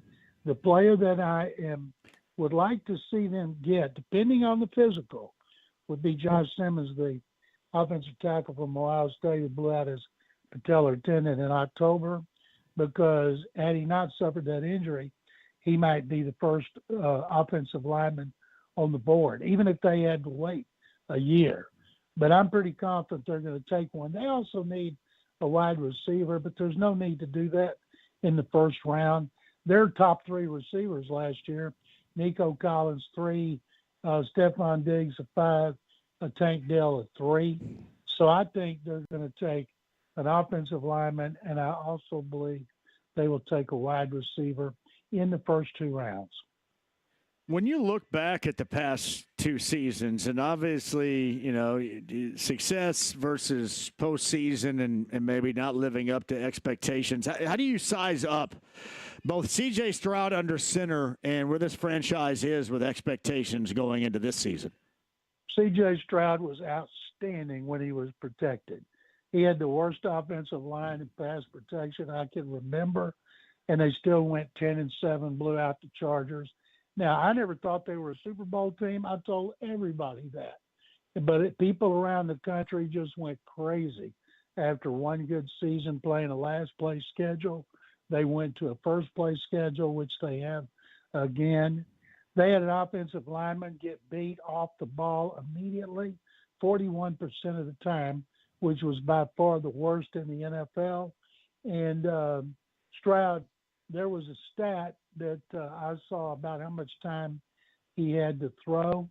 And I told this website that pointed out, well, if you watched any games, you would know it's because he had to run around like crazy to get away from the pass rush. And that's why he was 4th or 5th in time to throw whatever it was. But at least they didn't try to put a Band-Aid on it and try to say it wasn't an issue. They traded Laramie Tunsil, their Pro Bowl left tackle. They got rid of a number 1 pick, left guard Kenyon Green. They cut starting right guard Shaq Mason. So they knew they needed an overall on the weakest area of the team, fired the head coach. They changed offensive line coach like we changed socks. They'd have no stability whatsoever in the offensive line. John McClain covers the Texans, the AFC South, and the NFL, talking NFL draft and more, and some of the draft needs within the AFC South division alongside the Colts. John's on the Andy Moore Automotive Group hotline. You mentioned the wide receiver position. And I do have to ask this because the last time we saw Tank Dell, it was absolutely brutal. How's he coming along now after what was just an absolutely devastating and incredibly complicating knee injury situation? I believe he had to have 3 surgeries. The Texans won't say this, of course. If you ask them about Tank Dell, they'll say he's rehabbing, he's on schedule. Well, I do not expect to see him this season. I think all their plans got to be that he won't be back before 26, and he's 165 pounds. And when you have a leg broken like his was in 3 spots, and you never know in how good he's going to be when he comes back. His game wasn't about speed. He ran a 4.49 at the combine. It was about quickness, hummingbird quickness. And, man, when you have that many surgeries, that you wonder, can he ever get that quickness back? So they won't say this, but they've got to get replacements. They got a couple of guys on the team that, like John Mechie III, who had to beat leukemia, Xavier Hutchinson in his 3rd season. Neither one of them has been what they hoped they would be last year. So I think we'll see the Texans, and they've signed some receivers, but that's why I think they need another. It wouldn't be surprising to me if they don't draft 2, one in the 2nd round and one in a lower round. Yeah, as far as Stroud is concerned, and you mentioned if he gets protection, he is really good. What do you think about the protection that they have for him right now, and how much more is going to be necessary going into the start of the season in Houston, John? Well, they don't know. They've got right now right tackle Titus Howard, who's a better left guard. They have a guy, Blake Fisher from Notre Dame, 2nd-round pick last year, had to have 5 stars because of injuries. They didn't draft him in the 2nd round to sit on the bench. So I've got him penciled as right tackle. Cam Robinson, who's with his 3rd team in 3 years, hopefully can hold down the fort at left tackle. But that's why I think they need another tackle. And then they need inside players as well. They signed Trent Brown. Trent Brown, if he's available, if he's any good, he wouldn't be available. He's bounced around like a pinball. So, I think Dalvin Tomlinson, he came off a mediocre year, and they think coaching, Chris Strasser, it was weird. 2 years ago, with an offensive line that suffered a lot of injuries, they were so much better than they were last year when they were healthy. And you had Chris Strasser was the head coach, and Cole Popovich was the line coach and assistant line coach. And then last year, when relatively healthy, it was terrible. So Chris, who you guys know very well, got fired. Yeah. And Cole Popovich, I thought with the clean house, they kept him. Their new offensive coordinator, Nick Caley, who came from the Rams, wanted to keep him, and so they did. And so right now, people talk a new coordinator, Caley, very highly thought of, but he's a first-time play caller, just like Bobby Slowick. But the key coach on this team, as far as I'm concerned, is the offensive line coach, Cole Popovich. Will he be the first one to last 3 years in like 6 years? Yeah, well, Strasser, we do know him really well. He became the odd man out, and a lot of ire directed at him before his final days here in Indy, and all of one season in Houston last year, John. Yeah, the first year he did really well with his group. Last year he did terribly with his group, and that's why he's looking for a job. Yeah, and that's exactly how it was felt around here, especially at the tail end of things, no doubt about that. John McClain, HoustonTexans.com, about the needs of the Texans and the rest of the AFC South and what should be an interesting draft coming up next week. And again, John, that's number 49 for you, correct? Is that what you said? 49. Hey, very happy. Always enjoy having you on. We'll talk up what the Texans do and the rest of the South does coming up after the draft, but we'll do it again soon. John, thank you very much. My pleasure, and good luck to the Colts in the draft. You got it. John McClain of HoustonTexans.com. It is so weird. I was so used to so many years having John McClain on. and he being a member of the Houston Chronicle, but he was always a wealth of knowledge and still is today. Draft number 49 for John McClain, podcast 1075thefan.com. Little Texans knowledge right there. Change offensive line coaches like they do socks, according to John McClain down in Houston. All right, quick break. We'll come back. Joe Gentry for the final time rejoins Carroll Stadium. You've got the U.S. Open Cup. Get a matchup with Miami FC for the Indy 11 later on tonight. Joe rejoins and on the road again tomorrow. I shall explain. And a big-time month of May party announcement forthcoming as well. I'll show you a little bit more tomorrow, but tell you or tease you a little bit more at the end of the show. Don't go anywhere. The AAA Membership Lounge via YouTube Live at 93.5 and 107.5 The Fan.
don't know what the hell's in there, but it's weird and pissed off, whatever it is. 93.5 and 107.5. The Fan. AAA Membership Lounge. You can see the pitch here at Carroll Stadium. People walking around, checking out the field. And you can also see the advertising ribbon. I was waiting until 93.5 and 107.5 The Fan came across the advertising ribbon. What that's known as, if I'm sure you know, advertising, right? Ads that are electronically flashed on a timer right there. The advertising ribbon, right? Joe Gentry, who rejoins right now. Go ahead, Joe. Thank you very much. Go ahead, Joe. Yeah, you need that behind your camera. Yeah. Get that before your remote like tomorrow. JMV.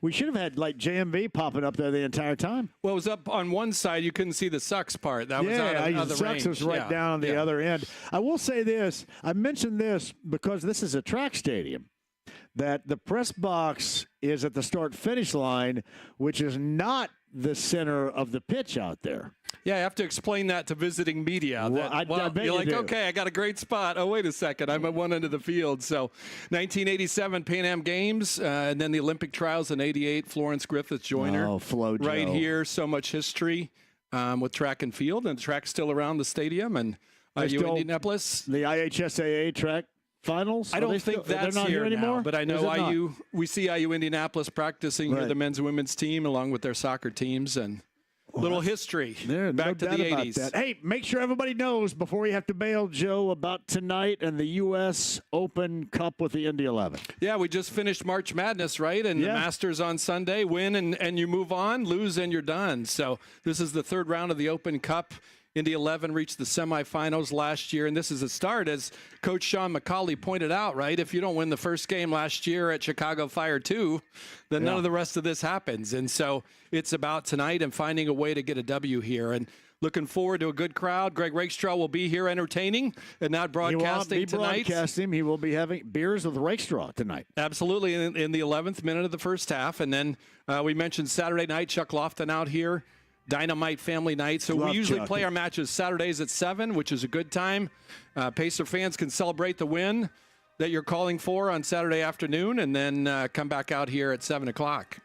Thank you, Joe. Joe Gentry, great gentleman right there with the Indy 11. Thank you to the Indy 11 for having us. Dev, great job out of you. Brittany, great job from you as well.